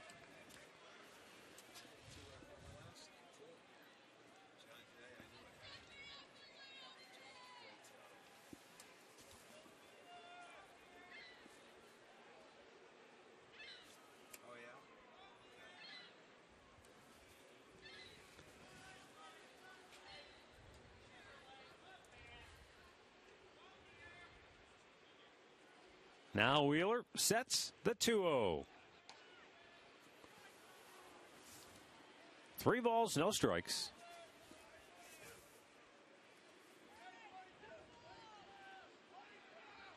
Right-handed hitting Brent Morrell on deck.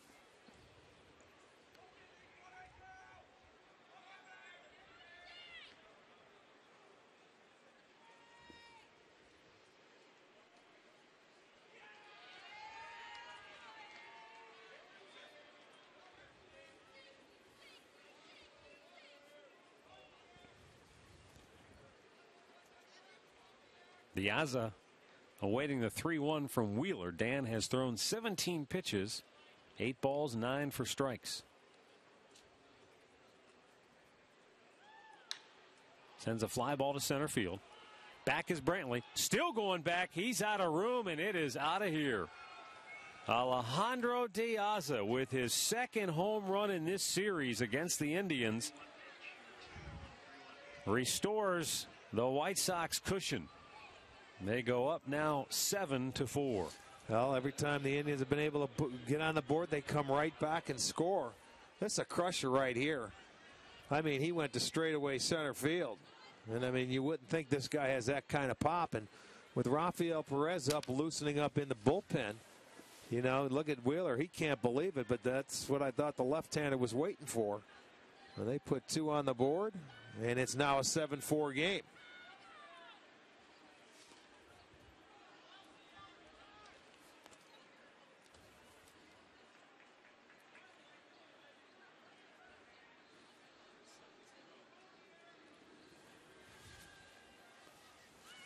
Now the 1-0. Down low.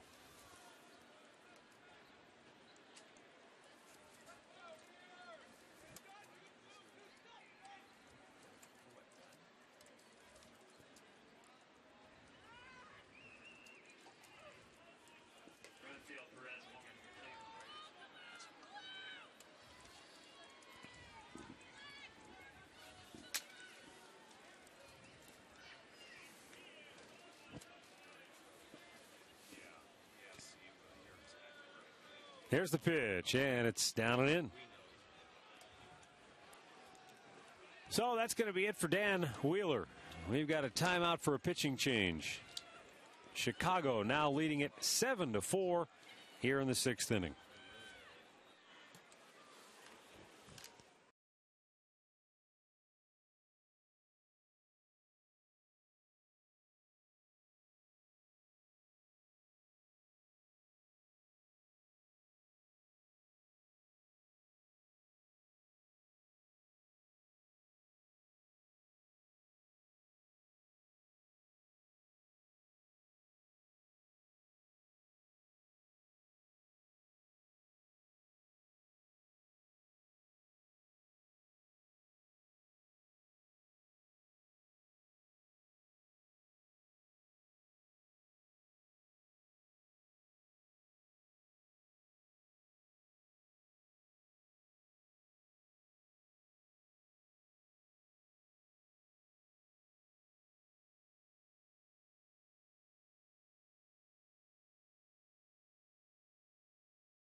Seven four Chicago.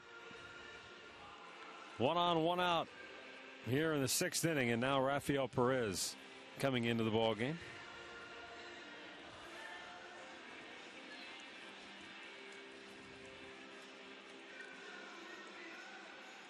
Perez for the 3rd time. You know, an interesting thing happened back there when the Indians were scoring, and Travis Hafner ended up getting that double that inning to make it a 1-run game, a 5-4 game. It was funny because Wheeler was up warming up in between that inning, and then all of a sudden Joe Smith got up, and then he started to get loose. And you figured when it was a 1-run game, maybe he would come into the game, but he ended up sitting down, bringing in Wheeler. And the next thing you know, it's now a 3-run ball game. They come right back and answer with a 2 spot.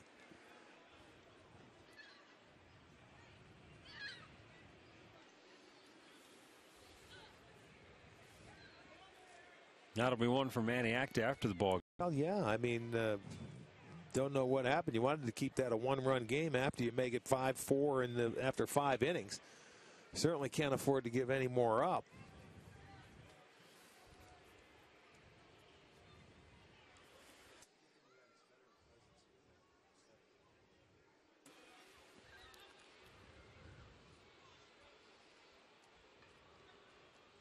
I guess my question would be, why did Smith get up to begin with? You know, whether it's the 5th inning or, you know, bringing him in the 6th inning. All of a sudden he sat him right back down.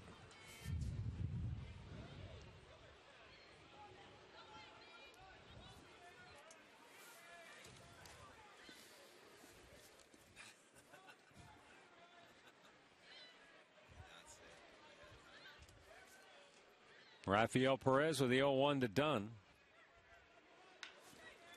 Kochman scoops it up, goes to his knees. He'll flip it back to Perez. They get the out there. Attaboy, nice play. 2 down. Kochman was going to go to second base to get the lead runner, but he ended up stumbling and falling down. He kept his composure. Perez gets over as he falls down, but after Perez gets the ball, look that runner back. He was thinking of going to third base, and look at Rafi. He's locked, loaded, ready to go.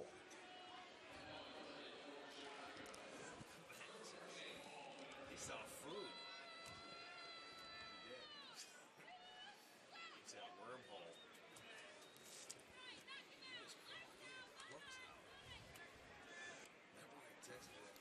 Paul Konerko is 2 for 2 on the day. He has singled, doubled, he has driven in a pair of runs, and he has scored 1.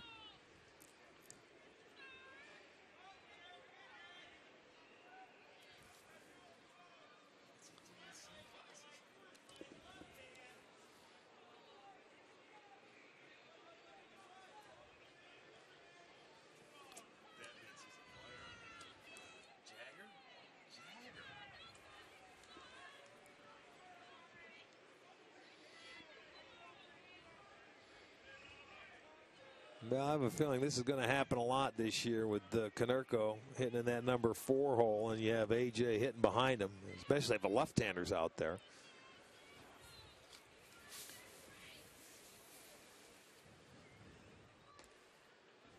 And Konerko will take his base.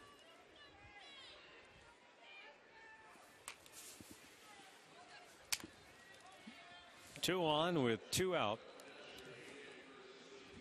Brzezinski will bat here with Chicago leading it 7-4. Still a long way to go in this game, but the Indians had come back to cut it to 1 before Chicago got the 2-run homer from Diaza here in the 6th. Well, you'll hear us talk about it all year long, that it's important to have a shutdown inning after your offense comes back, especially when you're not going to score a lot of runs, or you don't think anyway. Very imperative that you can shut down the other team when you score to build a little momentum, at least going in your favor. But it's tough when you do come back. You get right back into the game, and then you give it right back up.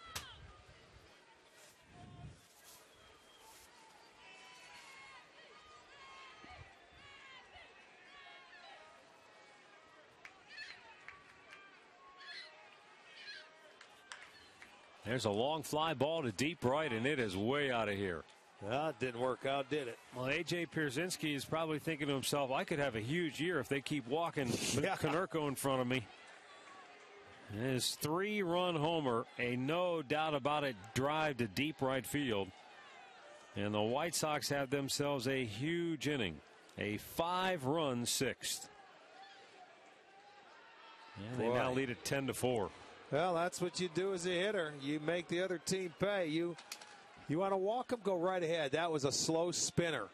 Hanging slider, and I mean, he makes him pay. It hung right into his wheelhouse, into the cheap seats, and a 3-pointer. So Brzezinski, his 2nd home run of the series. And it's the 2nd home run in the inning.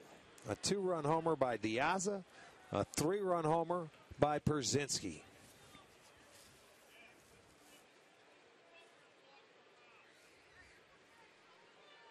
Those guys homered in game 1 of the series in the 1st inning, and they homer in the same inning again this time.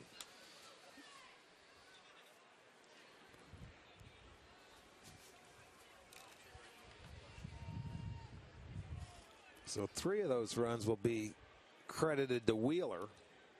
The other 2, Perez.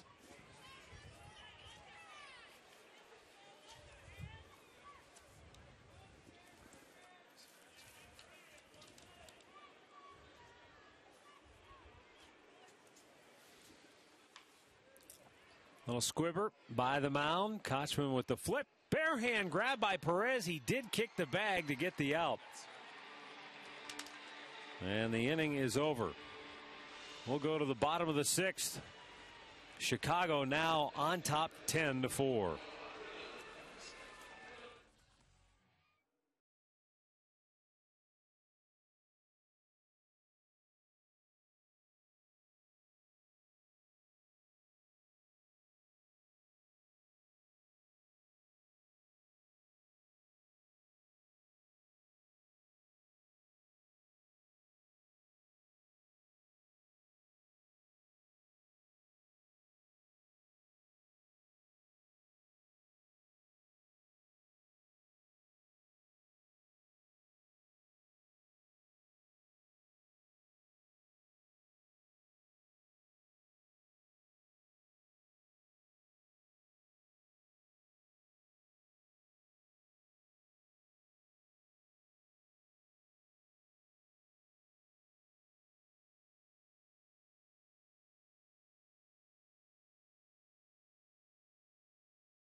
10-4 Chicago. Jason Kipnis, Jack Hanahan, Michael Brantley due up for the Tribe. Kipnis with a bunt third base side, and it's foul.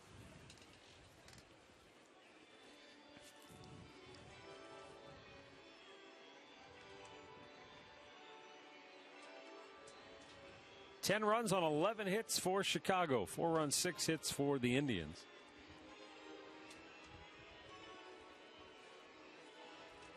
Kipnis, Hanahan, Brantley in the 6th as John Danks, over 90 pitches on the afternoon, delivers.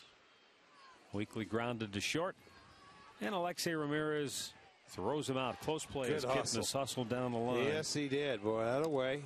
Doesn't matter the score. Way to hustle and get down the line. Last Indians player to start a season with a hitting streak of 15 or more games. AT&T trivia question answer is... I would have no idea. Victor Martinez, who had a 15-game streak to start the 06 campaign. How quickly we forget. Yeah, no kidding. I was thinking it might have been somebody back in the day like Brett Butler. Kenny Lofton was never a big hit streak guy. You think back to 97 when Sandy Alomar had that 30-game hit streak.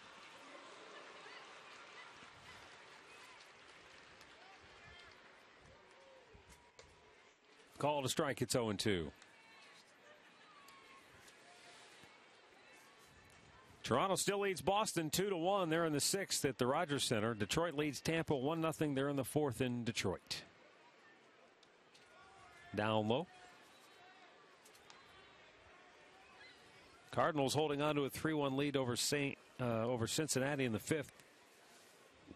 St. Louis trying to win their 6th game of the year. They're going to 6-1 if they hang on. 2-2 to Hanahan.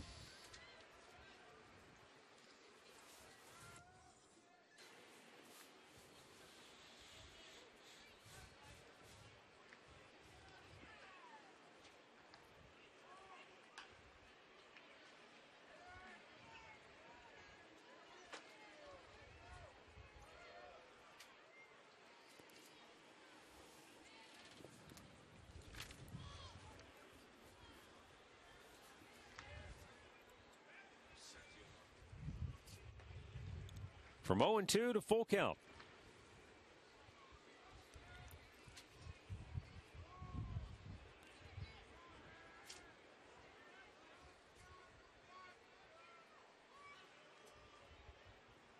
And the payoff pitch hit to center. Diaza back to pull it down. 2 down here in the 6th.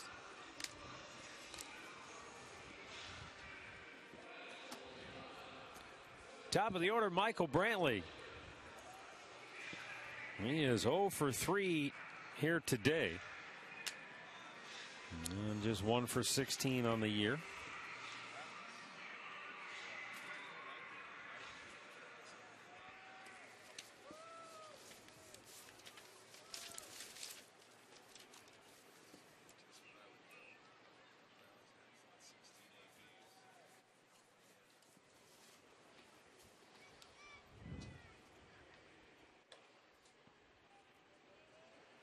One and one to count.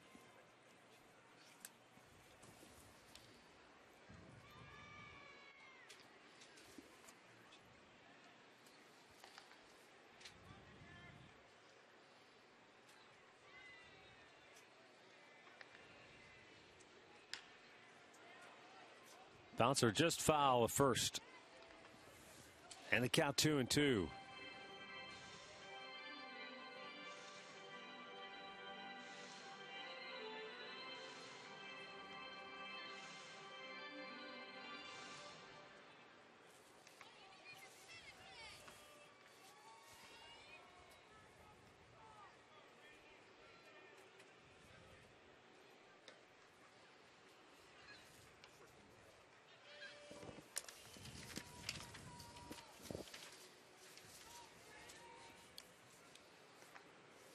And the 3-2 is a little bit outside for ball 4. 2-out walk keeps the inning alive for Asdrubal Cabrera.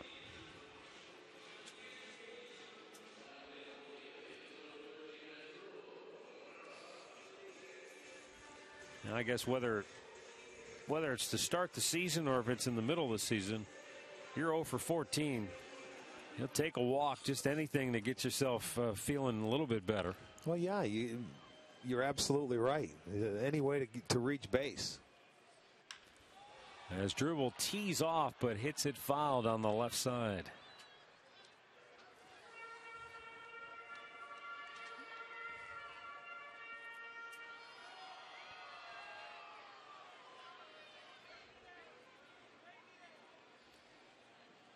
There's the guy that was supposed to start yesterday on the left-hand side, the right-hander Philip Umber. Up the middle it goes. It's through. And a base hit. Asdrubal Cabrera, his second hit of the ball game. So 2 on, 2 out for Shin-Soo Choo.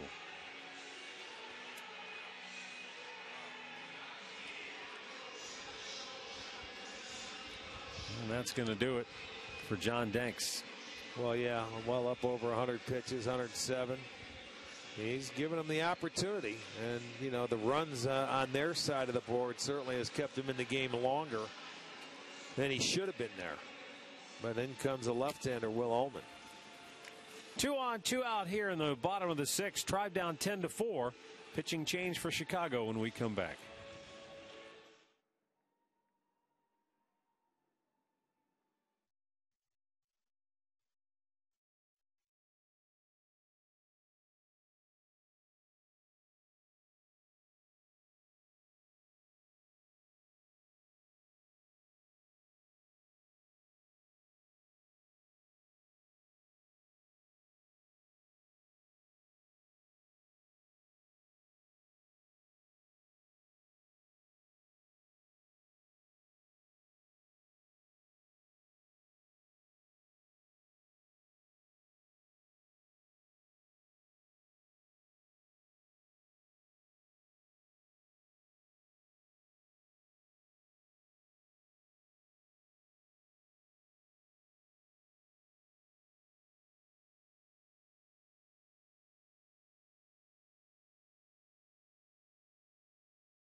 Look in from our Panini's camera. Get yourself overstuffed at Panini's Bar and Grill.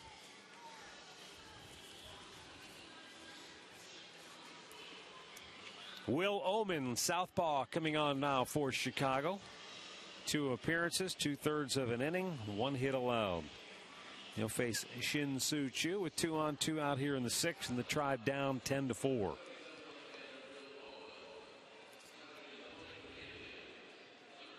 Well, lefties this year against Ullman, 1 for 2. But he's been pretty good against left-handers in his career, .213 average. 59 games he appeared in last year for the White Sox. And, you know, like your typical lefty, he has been all over. But you trying to keep it rolling and cut into that 10-4 lead. Only in the 6th inning. There's still time.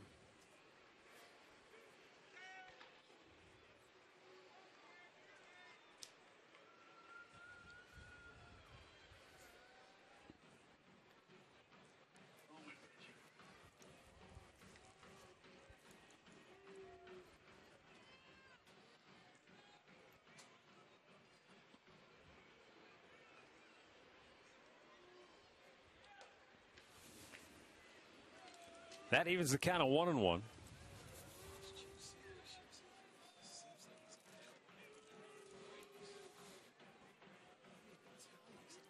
Omen went to Pepperdine. All conference pick back in '98. And drafted that year by the Cubs in the 8th round. 2 balls and a strike. Missed all of 0-2 and 0-3.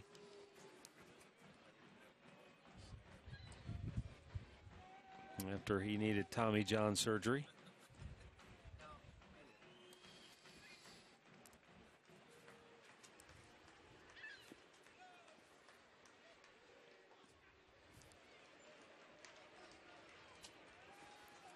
Three and 1 to count on Chu.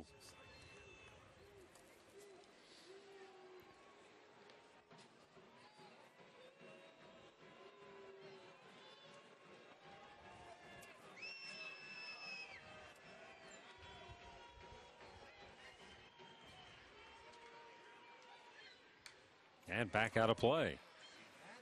Full count.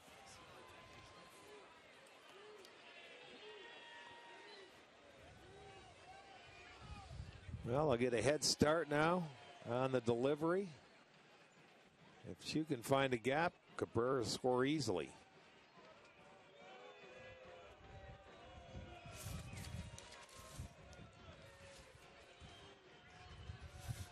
The runners go, and a 3-2 swung on and missed. Omen strikes him out, and the Indians strand a pair.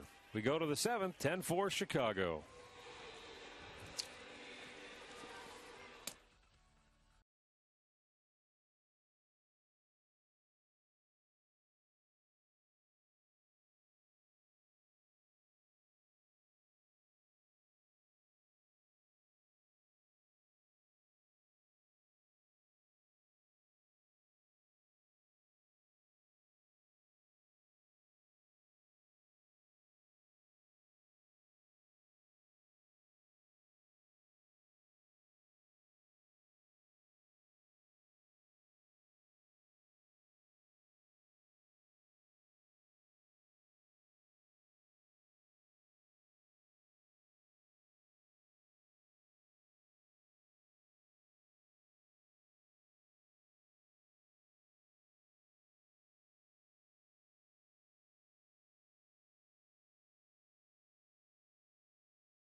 Chilly Progressive Field. You know, the Indians have some great deals for you to take advantage of right now to get on out here to the ballpark, including Flex Packs presented by Discount Drug Mart. You can get 10 tickets, use them however you want. If I were you, I would use them to come see some fireworks. We're going to have 14 different fireworks shows this year, including 2 Rockin' Blast. They are seriously some of the best fireworks shows around. Go online, Indians.com. You can check out the dates and get your tickets now. Matt, Rick, back over to you guys. All right, thanks, Katie. As we go to the 7th inning, the Indians will call on Genmar Gomez, who was originally scheduled to start yesterday's game. But after it got canceled, he went into the bullpen to be available today. So they'll try to save the bullpen, even though they have an off day tomorrow. Well, Gomez is going to start Saturday in Kansas City. So why not get a little game action? This is like throwing on the side for a pitcher. If he was going to pitch today, get him in some action, let him face some live hitters. I like it.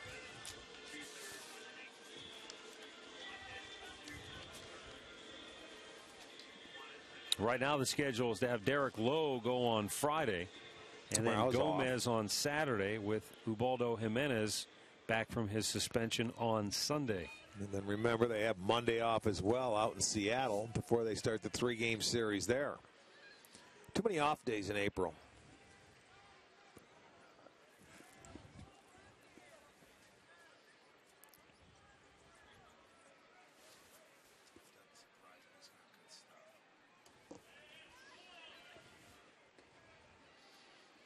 2 balls, no strikes.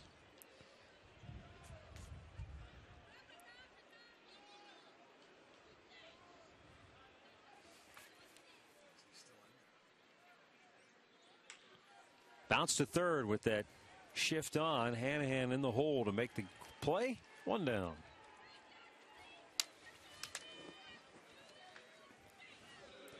Diane Viciedo 0 for 3 to the plate.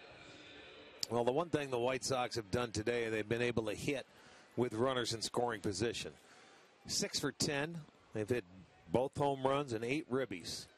And the difference between them and their first 4 games, they were 3 for 27 with runners in scoring position. So that's the big difference today.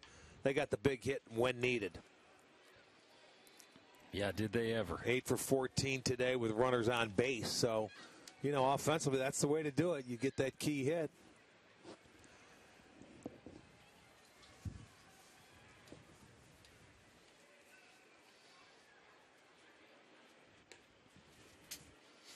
And it's been Diaz and Przinski when you think about it. They both homered in the first inning of a 3-run first inning on the opening game of this series. And they both homered, a 2-runner and a 3-runner in the 6th inning here today.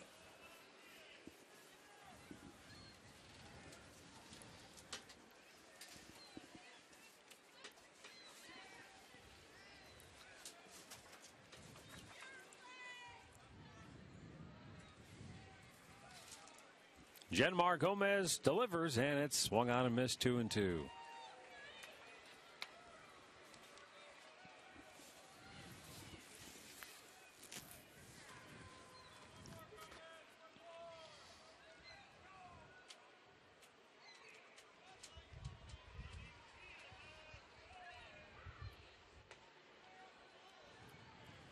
Well, because of the raw conditions, we thought we were going to see a game today like they're seeing in Detroit and Toronto. Tigers still lead Boston 1-0, and Toronto besting Boston 2-1. Yeah, but let's remember, Toronto, they're still inside. They could have that dome closed. We can't close it here, unfortunately. But you're right. We thought it was going to be a low-scoring game under the conditions, and 14 runs later, 18 hits.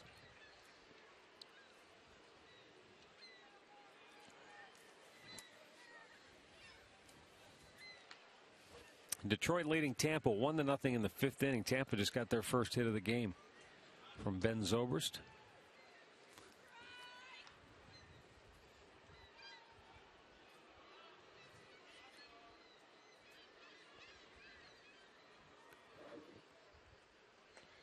Tried to hold up, but he went around. It's 0-2.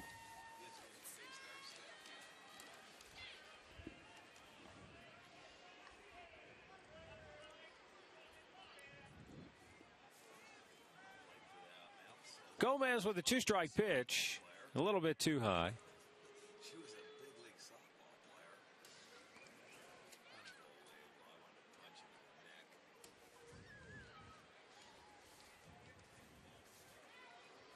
Since he tied up the correct. Back out of play.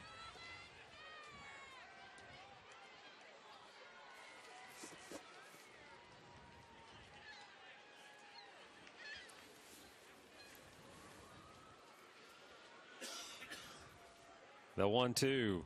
Straighten him up with the fastball inside. Evens the count at 2-2.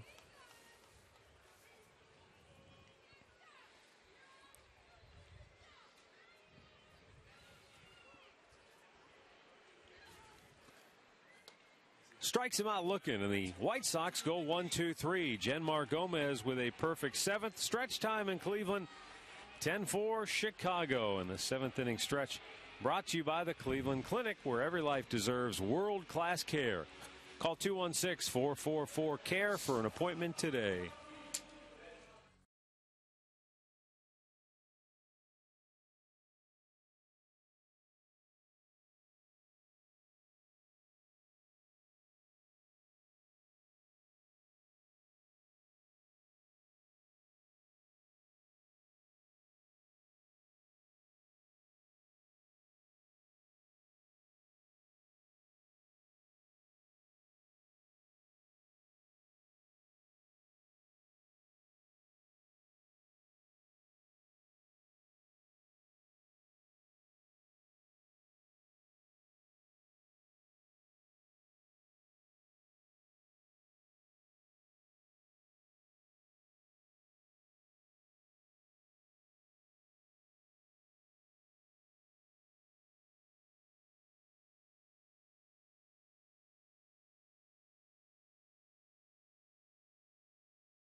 Bottom of the 7th inning. It'll be Carlos Santana, Travis Hafner, and Shelley Duncan. Brent Lillibridge takes over in left field. Will Ullman got the strikeout to end the 6th. He'll stay on to work the 7th.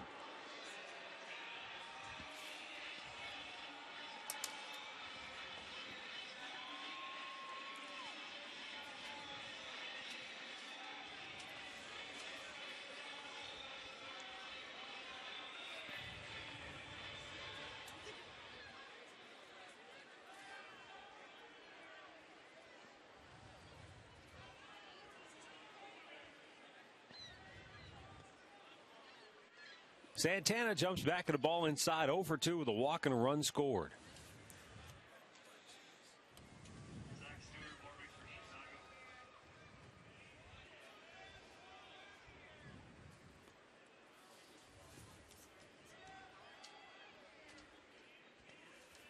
Ullman missing wildly with his first 2, and he's behind in the count.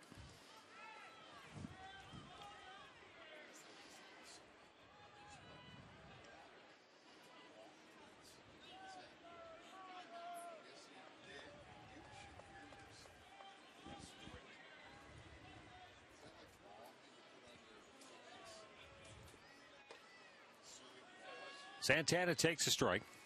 2-1 the count.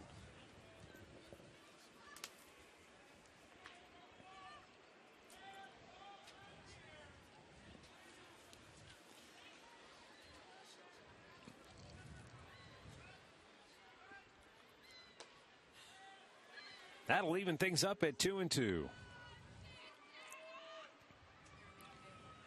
Santana struck out to end the first inning. In the 3rd, he was up with the bases loaded and 2 down and grounded out to 3rd base. Walked and scored in the 5th.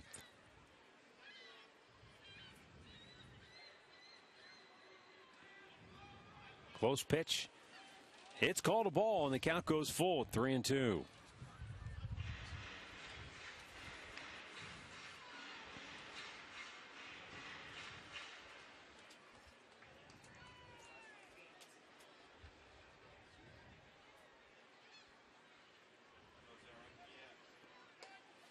Ball 4, and the Indians have their leadoff man aboard in the 7th.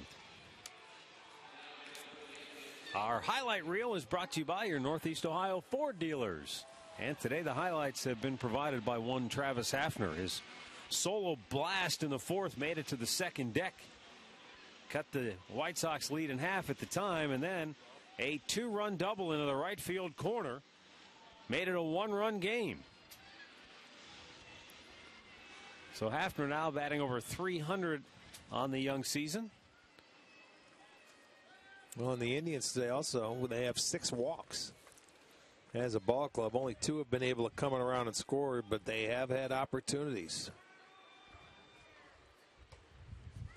Ball 1 outside. That last double for Travis in the 5th inning. Both guys ahead of him walked, and he was able to drive them in.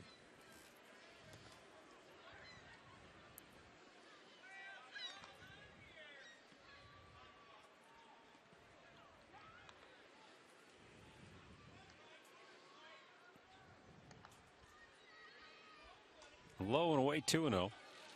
On this day in baseball history, 1955, future manager Chuck Tanner hits a home run on the first pitch in his first major league at bat for the Atlanta Braves. No kidding. One of the nicest men in baseball. Yes, indeed. The late Chuck Tanner, of course, managed the Pirates to a world championship in 1979. Also on this date in baseball history, 1969, our good buddy Gary Bell shut out the White Sox 7-0 at Sick's Stadium in the Seattle Pilots' first home game in franchise history. The only year they were up in Seattle before moving to County Stadium in Milwaukee. In Milwaukee, but the Brewers. All right, Gary. Ding dong. Atta boy.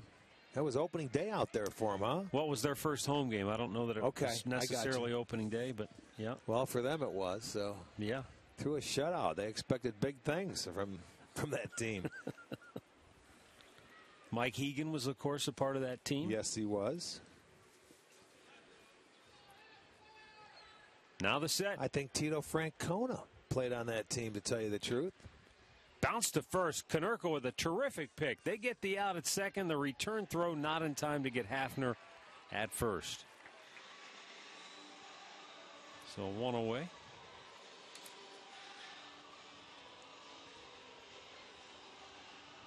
Of course, the guy that was probably most notorious on that team was Jim Bouton, who wrote the book. Ball 4. Ball 4. At the time, it was sort of a taboo baseball tell-all, which, you just didn't do. But if you read it in the context of modern times, it seems very tame and mild.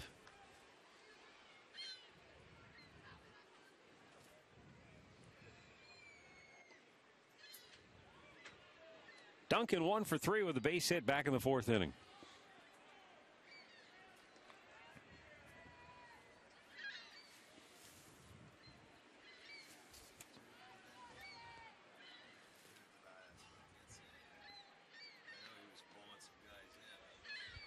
One ball, one strike. Also on this date in baseball history, we were talking about this just the other night. Combined no-hitters. Mark Langston and Mike Witt combined to no-hit the Mariners for the Angels, 1-0, and that was Mark Langston's Angels debut. He was doing some work for them out in spring training, I saw. Shelley tees off and crushes it. Deep left and gone to the home run porch. Shelley Duncan's first home run of the year, a 2-run shot, makes it a 10-6 ball game.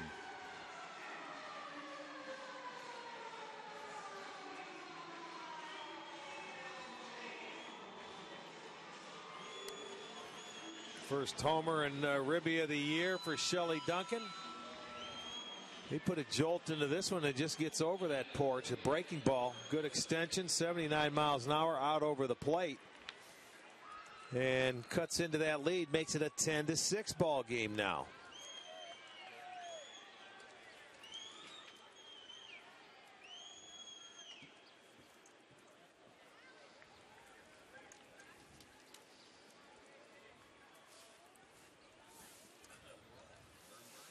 Casey Kochman 1 for 3 on the day with a base hit.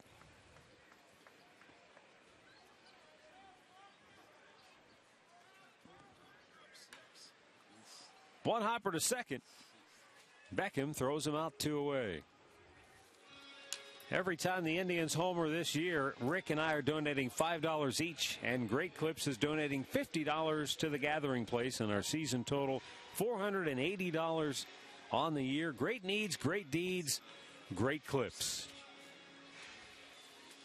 Travis Hafner and Shelley Duncan both homering today for the Indians. Now Jason Kipnis 0 for 2, a sacrifice back in the 4th inning.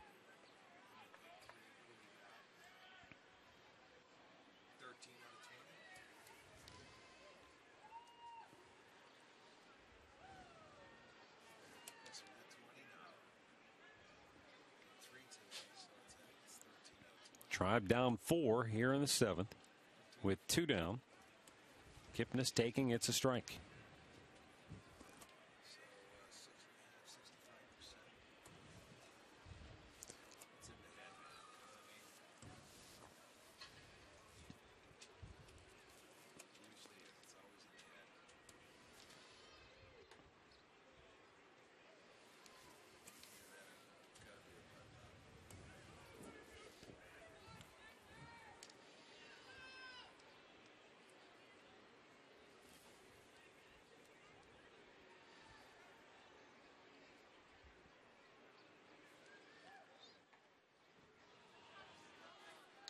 Two balls, 2 strikes.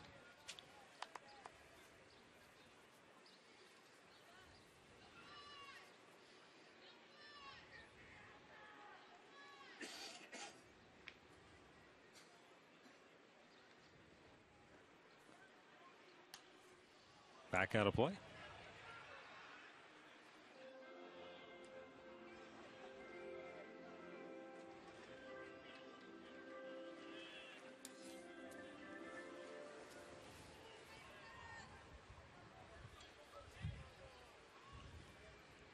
Maniac's Indians today being done in by the big inning. Yeah. As Kipnis goes down swinging. The Indians get a pair, but they trail it 10-6 as we go to the 8th.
(10-6) Chicago, 8th inning. Alejandro Diaz 2 for 4 with a single, a 2-run homer, and a couple of runs scored today.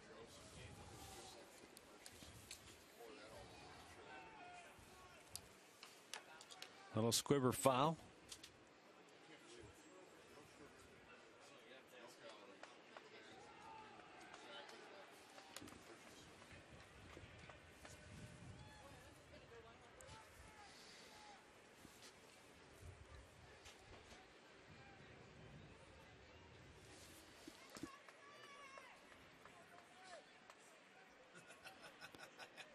Down in the dirt, blocked by Santana.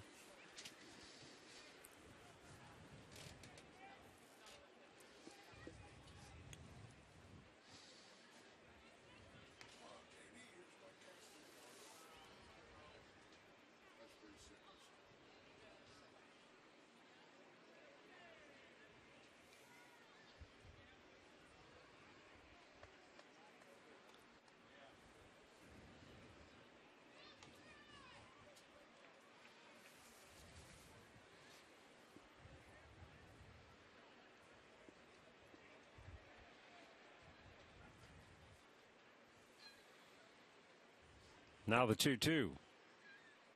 Swung on and missed. And Diaz goes down swinging. Second strikeout for Gomez. One down here in the 8th. Today's box score brought to you by your Northern Ohio Hyundai dealers, who invite you to come see the 2012 Sonata. Visit NorthernOhioHyundaiDealers.com today. Duncan, Przinski all having pretty good days in the middle of that lineup for Chicago. The 3, 4, and 5 hitters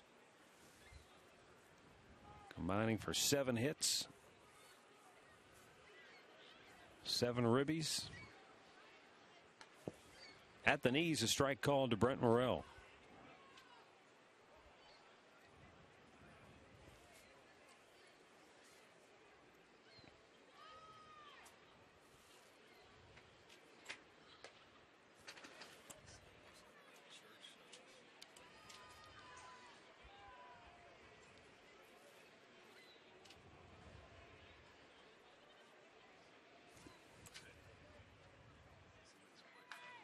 Line, foul. Not by much, but just wide of the mark for Brent Morrell. He'll head back to the home plate and try again. Few peaks of blue sky out beyond the it's coming back. You know, we were talking about it before the game. It started to clear out, and the skies were turning blue. Then about a half an hour before game time, all of a sudden the clouds came back over. Yeah, a few peaks of blue out there.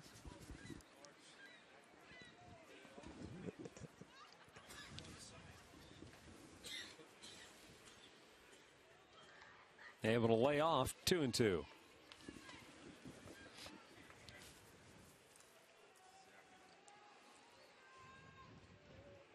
Derek Lowe will go against Luke Hoshaver on Friday in Kansas City. And then Gomez scheduled to start Saturday against Jonathan Sanchez. Our first look at him since we last faced him in San Francisco a year ago. And then Ubaldo Jimenez will pitch Sunday in that series finale against Luis Mendoza.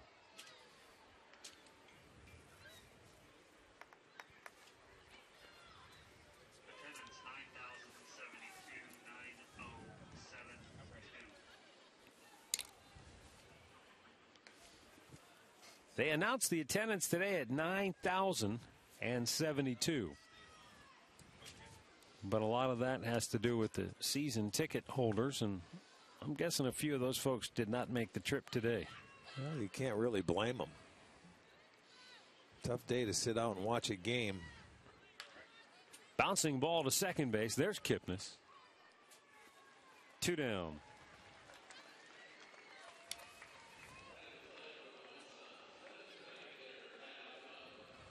Adam Dunn now to the plate for Chicago. A couple of hits, a run scored, a run batted in.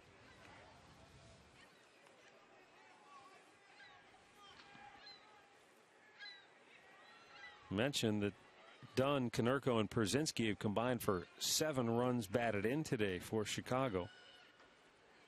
The leadoff man, Diaza, hit a 2-run homer, and Dunn scored on a wild pitch, accounting for the other 3 runs for the Sox today.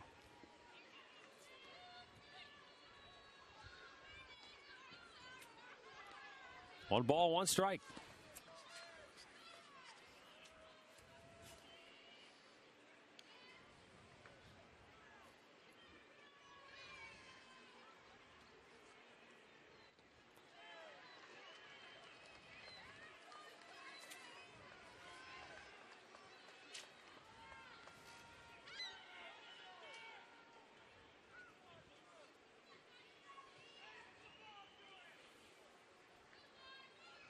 Gomez into the line of the 1-2.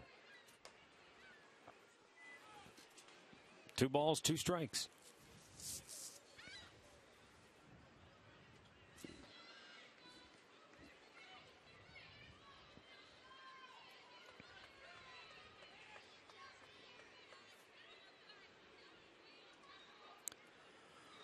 With Gomez scheduled to pitch on Saturday, I wonder what kind of a pitch count they would have him on in a situation like this. Missed inside and a full count.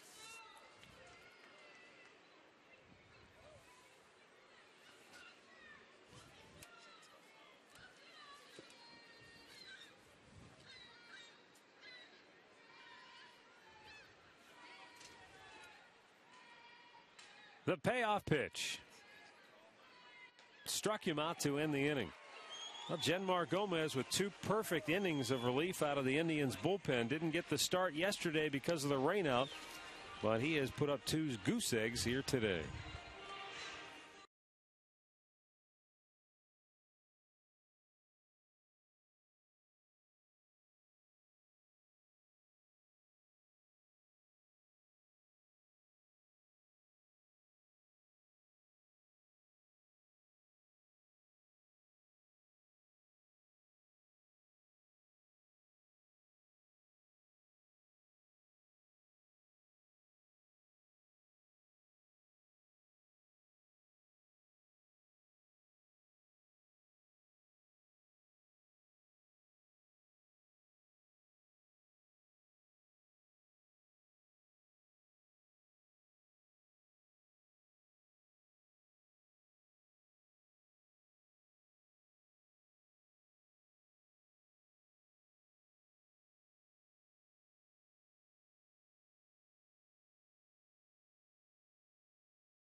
10-6 in favor of Chicago.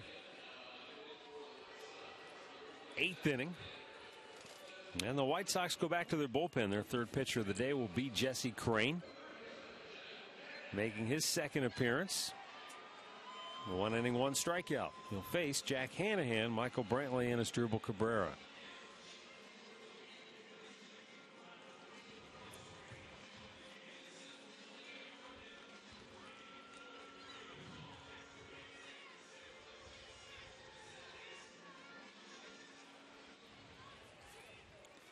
Hanahan 1 for 3. He singled back in the 3rd inning. Since then, he has struck out, flied out.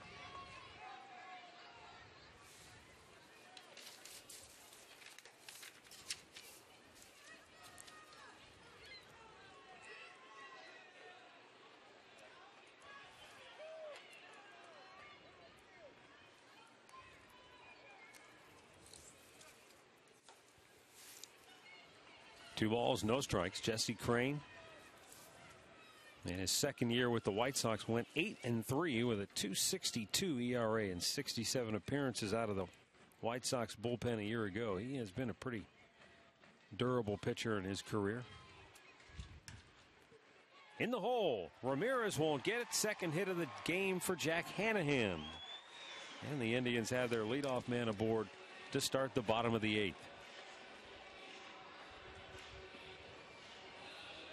Well, Crane with a good fastball, good slider. But he falls behind in the count, and Hanahan looks for a pitch and goes the other way with it. Stayed on him. You don't see him go that way a lot with right-handers. So if rewarded with a base hit. That's hit number 9 for the Indians offense today, the second for Jack.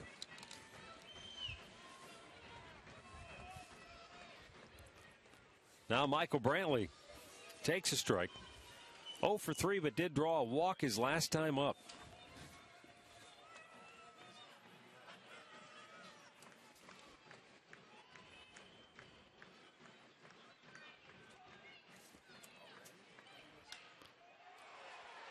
There's a fly ball towards center, and that's caught by Diaz, 1 down.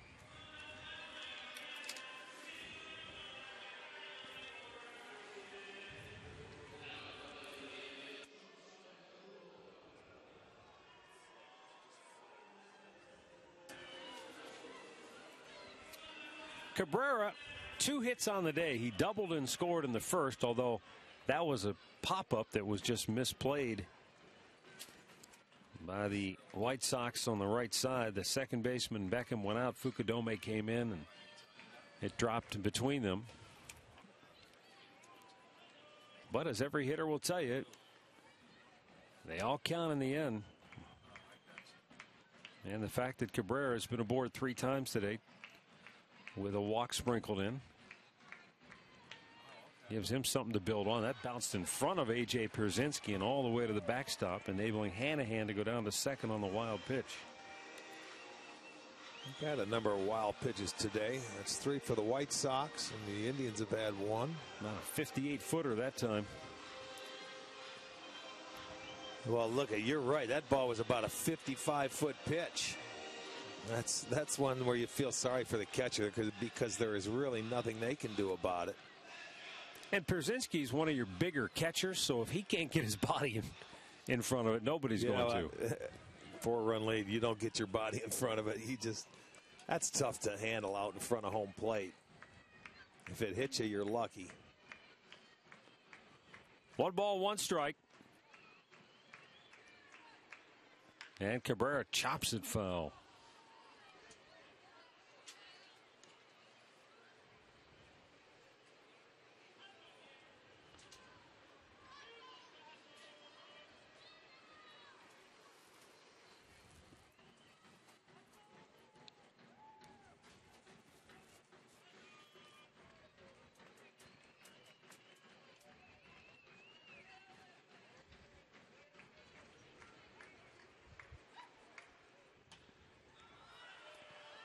Should get in the seats. Morel giving it a look. He reached over the shoulder, but he saw that tarp coming up, and he needed about another couple of strides to really make that catch. Very well. First of all, it's not your home park. And Brett Morrell has been here before, but it's still an uncomfortable feeling when out of the corner of your eye and you're looking up for the ball, you know that tarp is there. And that ball really didn't have enough hang time for him to get over there first. You know how they say get to the spot, maybe you can catch it. It just didn't have enough hang time, just a tough play, so it drops. As Dribble stays alive in the 1-2. Back to the screen. And the ricochet goes all the way back to Morrell. Or excuse me, back to Crane.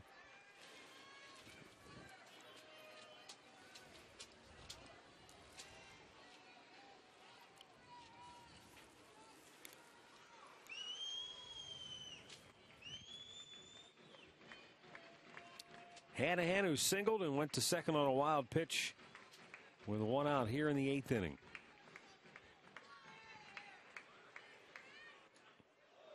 Two and two.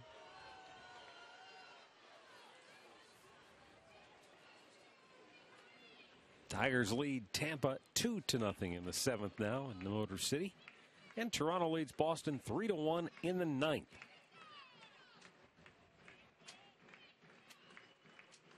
Two ball, two strike count. Weak ground ball to second base. Beckham almost misplayed it, and he did. You saw him look in to his glove as that ball almost squibbed out, and then when he went to take it out, he dropped it. And so the Indians get a huge break. Yeah, that was sort of ugly right there. I mean, the play's right in front of him. He's going to come in and he wanted to maybe flip it with his glove. He didn't do it. And by the time he takes it out, you're right. He absolutely just dropped it.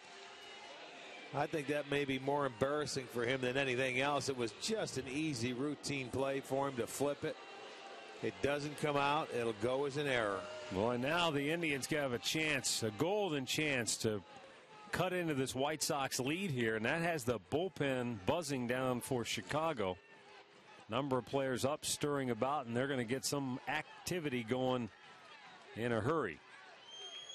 Chu takes aim against Crane. It's inside, ball one. Yeah, one more guy to reach, and you got the tying run coming to the plate. Left-hander Matt Thornton. He'll get up in the White Sox pen.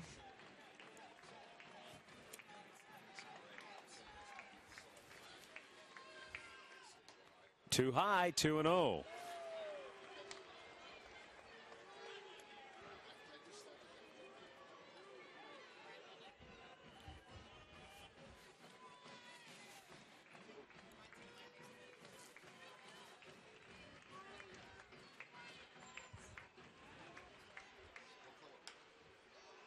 That's going to stay foul up the first baseline.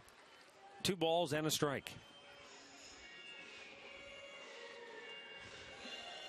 It's a final in Toronto. Blue Jays beat the Red Sox.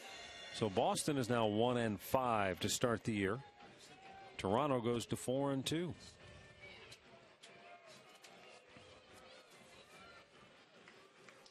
Tribe trailing 10-6. Tying run in the on-deck circle here in the 8th. And the 2-1. Chu taking it. It's in there for a strike to even the count.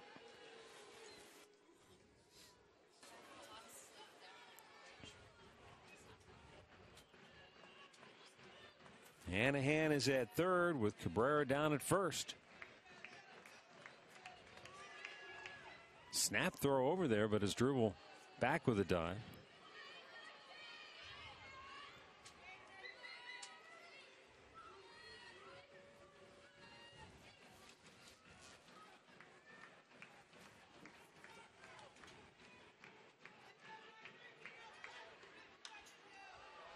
Just fights it off to stay alive as he fouls it to the lower deck, right side, or excuse me, left side over there.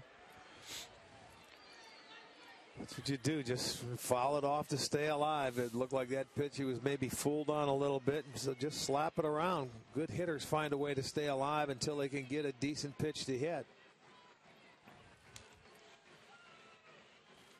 Jesse Crane ready with the 2-2, and he strikes out Chu. Second time Chu goes down swinging today. Well, that's the bread and butter pitch of Jesse Crain, is that slider. And I don't care if it's a left-hander or not, but look at the bite to it. It's almost on a plane that goes straight down. Like a curveball, but it's a slider for him. And I mean, great location. Chu swings over the top. He comes back and makes that strikeout. I think when Chu fouled that fastball, if that was the pitch he was looking for. And Crain set it up with a fastball, comes back with a really good slider to get the strikeout. So Carlos Santana, 0 for 2 with 2 walks, is the batter now.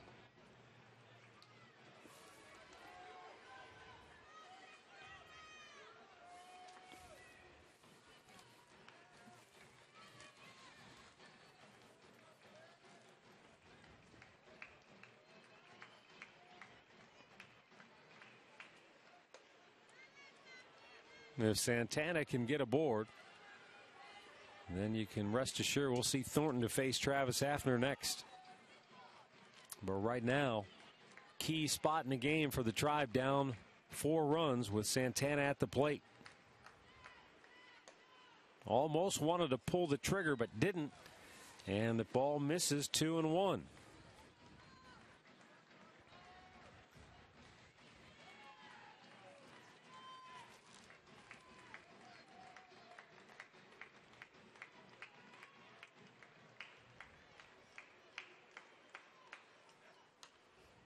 Santana shoots it back out of play. Evens things up at 2-2.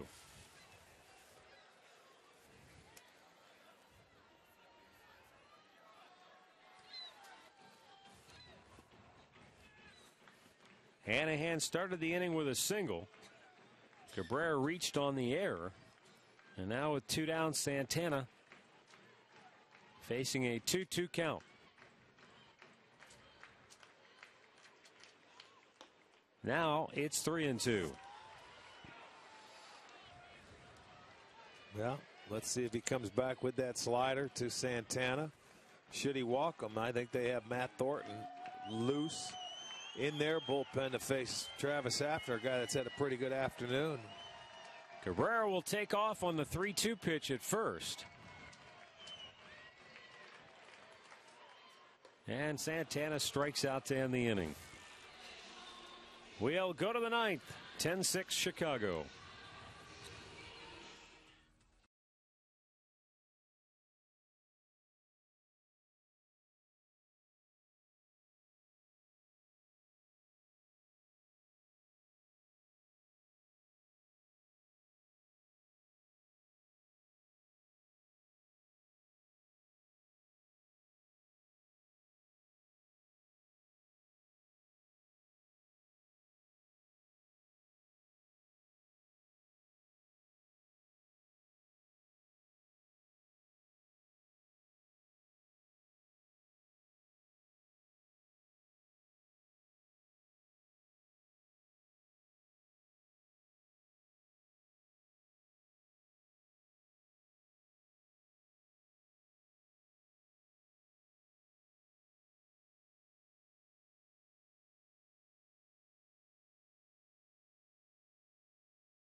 (10-6) Chicago, 9th inning. And the Indians will have Jairo Asensio taking over on the mound. This will be the 3rd time he has appeared in a ballgame. Hey, Gomez did a nice job getting his work in this afternoon. He went 2 innings, had 3 strikeouts, zeros across the board. So That was a quick little tune-up for his start on Saturday.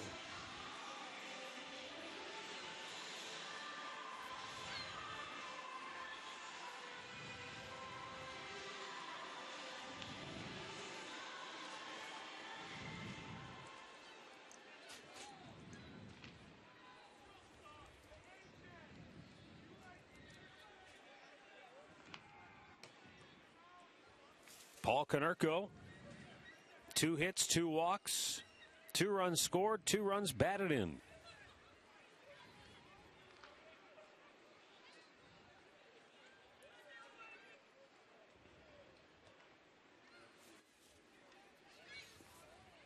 I agree with you, though. Gomez looked sharp, looked like he was ready to go for his first start of the year.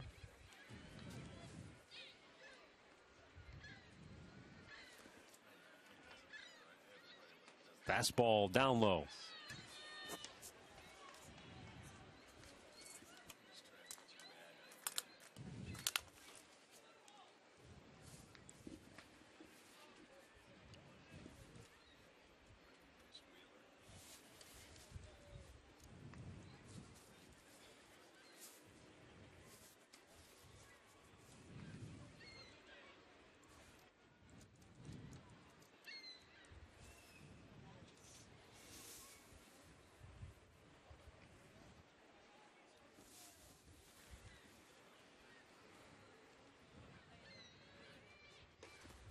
There's a strike to Konerko.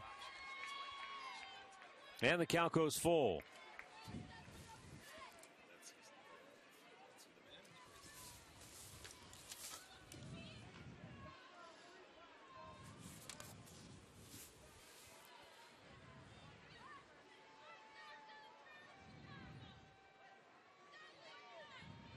Asensio fires and strikes him out on a half swing.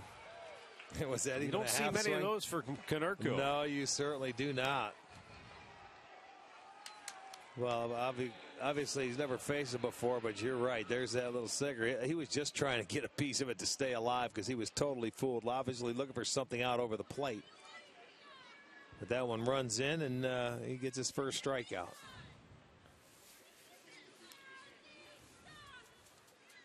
A.J. Pierzynski looks at a fastball running wide to the plate for ball 1.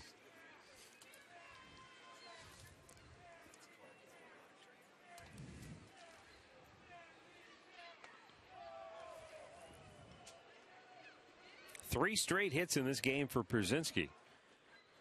2 singles and a 3-run homer. That was a major blow back in the 6th inning. And that came off of Rafael Perez. After Dan Wheeler gave up 3 runs in that 6th inning.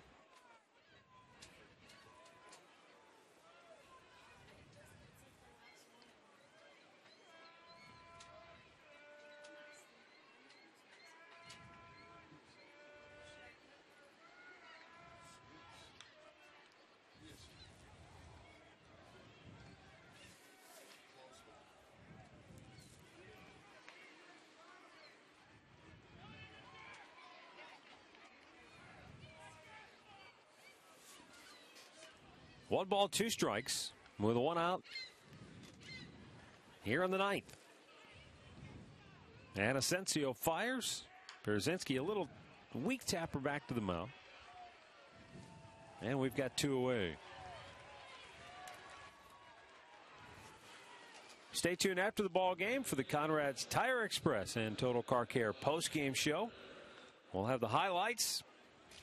And we'll look forward to the Indians' first road trip of the season, which will get underway Friday afternoon in Kansas City.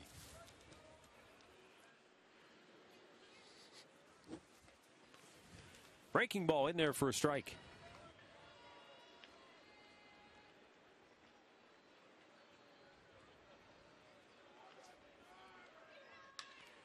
Hit to right. Chu is there.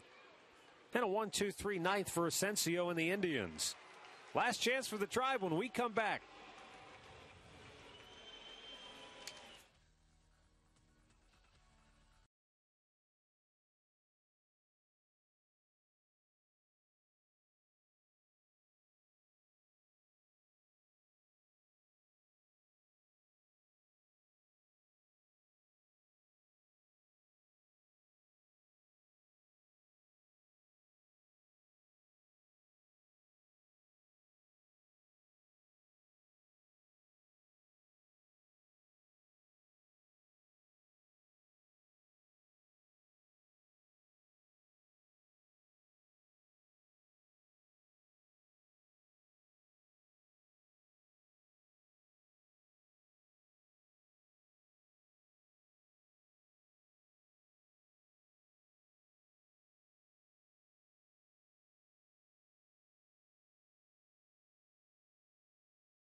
10-6, ninth inning here in Cleveland.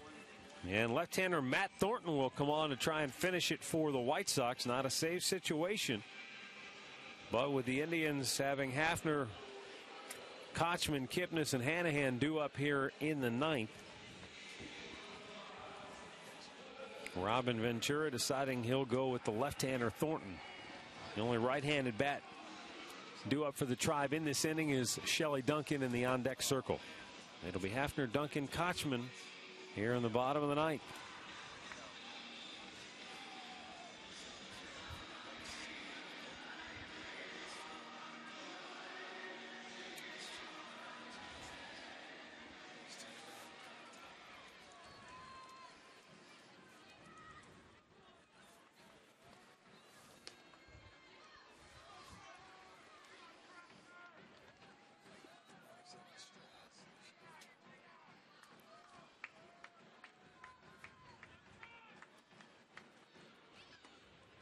In there for a strike.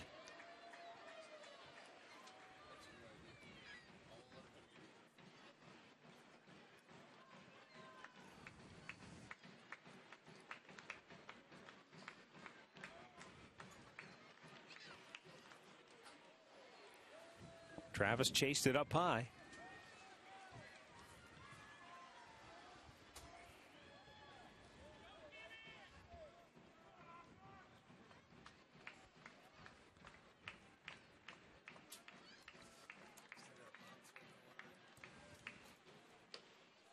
Swung out and missed. He struck him out. One down in the bottom of the ninth.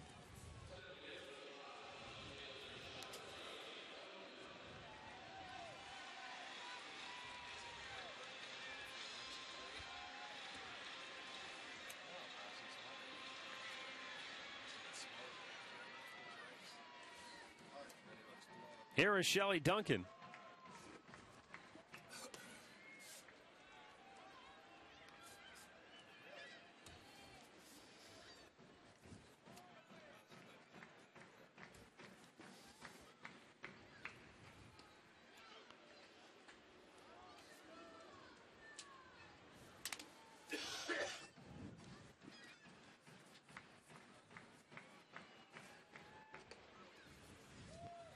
Two and one to count.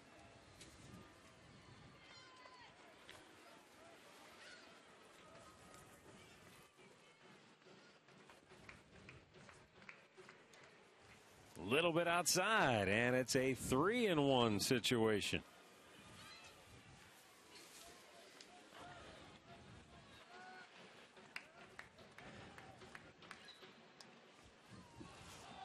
Shelley thought it was ball 4. Jerry Davis calling it a strike. And now a full count.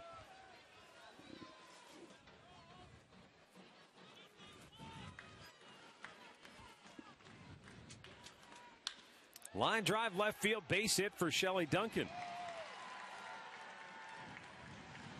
Well, the Indians trying to mount a late inning comeback against Chicago. But they trail it by 4 with Casey Kochman coming to the plate 1 for 4 on the afternoon.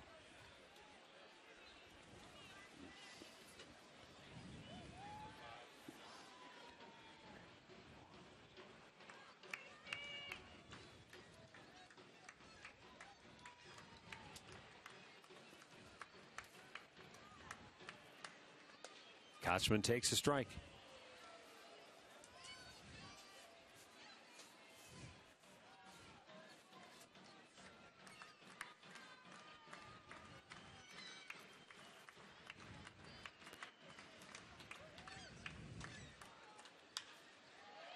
Left field. Lillibridge makes the grab, 2 down.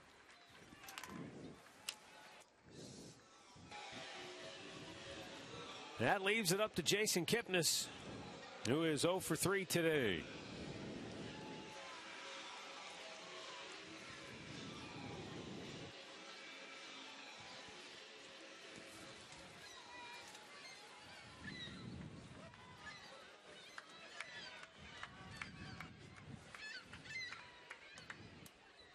And a strike called.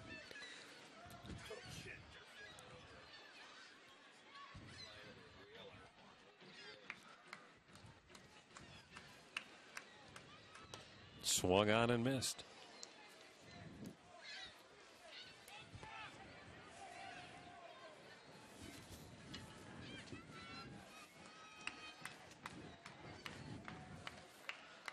Two-strike pitch up high.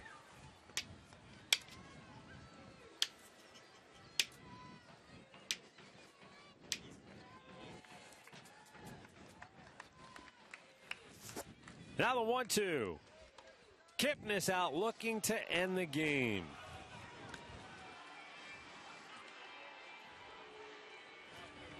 He can't believe it. Davis punches him out, and the Indians are swept in this shortened series by Chicago. Final score today, the White Sox 10 and the Indians 6. So the Tribe drops to 1-4 to start this campaign, and Chicago moves to 3-2. Winning pitcher is John Danks. He goes 5 2/3 to get his first win. The loser is Justin Masterson, who drops to 0-1. Let's check out our play of the game, brought to you by KeyBank, the home of relationship rewards. Earn reward points, redeem for gifts. Well, you're going to see Deasa come up in the 6th inning, and he had a big 2-run home run. That made it 7-4. The Indians had just put 2 on the board. They come right back off Dan Wheeler and the Indians and hit the home run. That is going to be our KeyBank key play of the game. So a disappointing homestand comes to an end for the Tribe as they drop this one 10-6, the final score here today. We'll be back to wrap things up with the Conrad's postgame show in just a moment.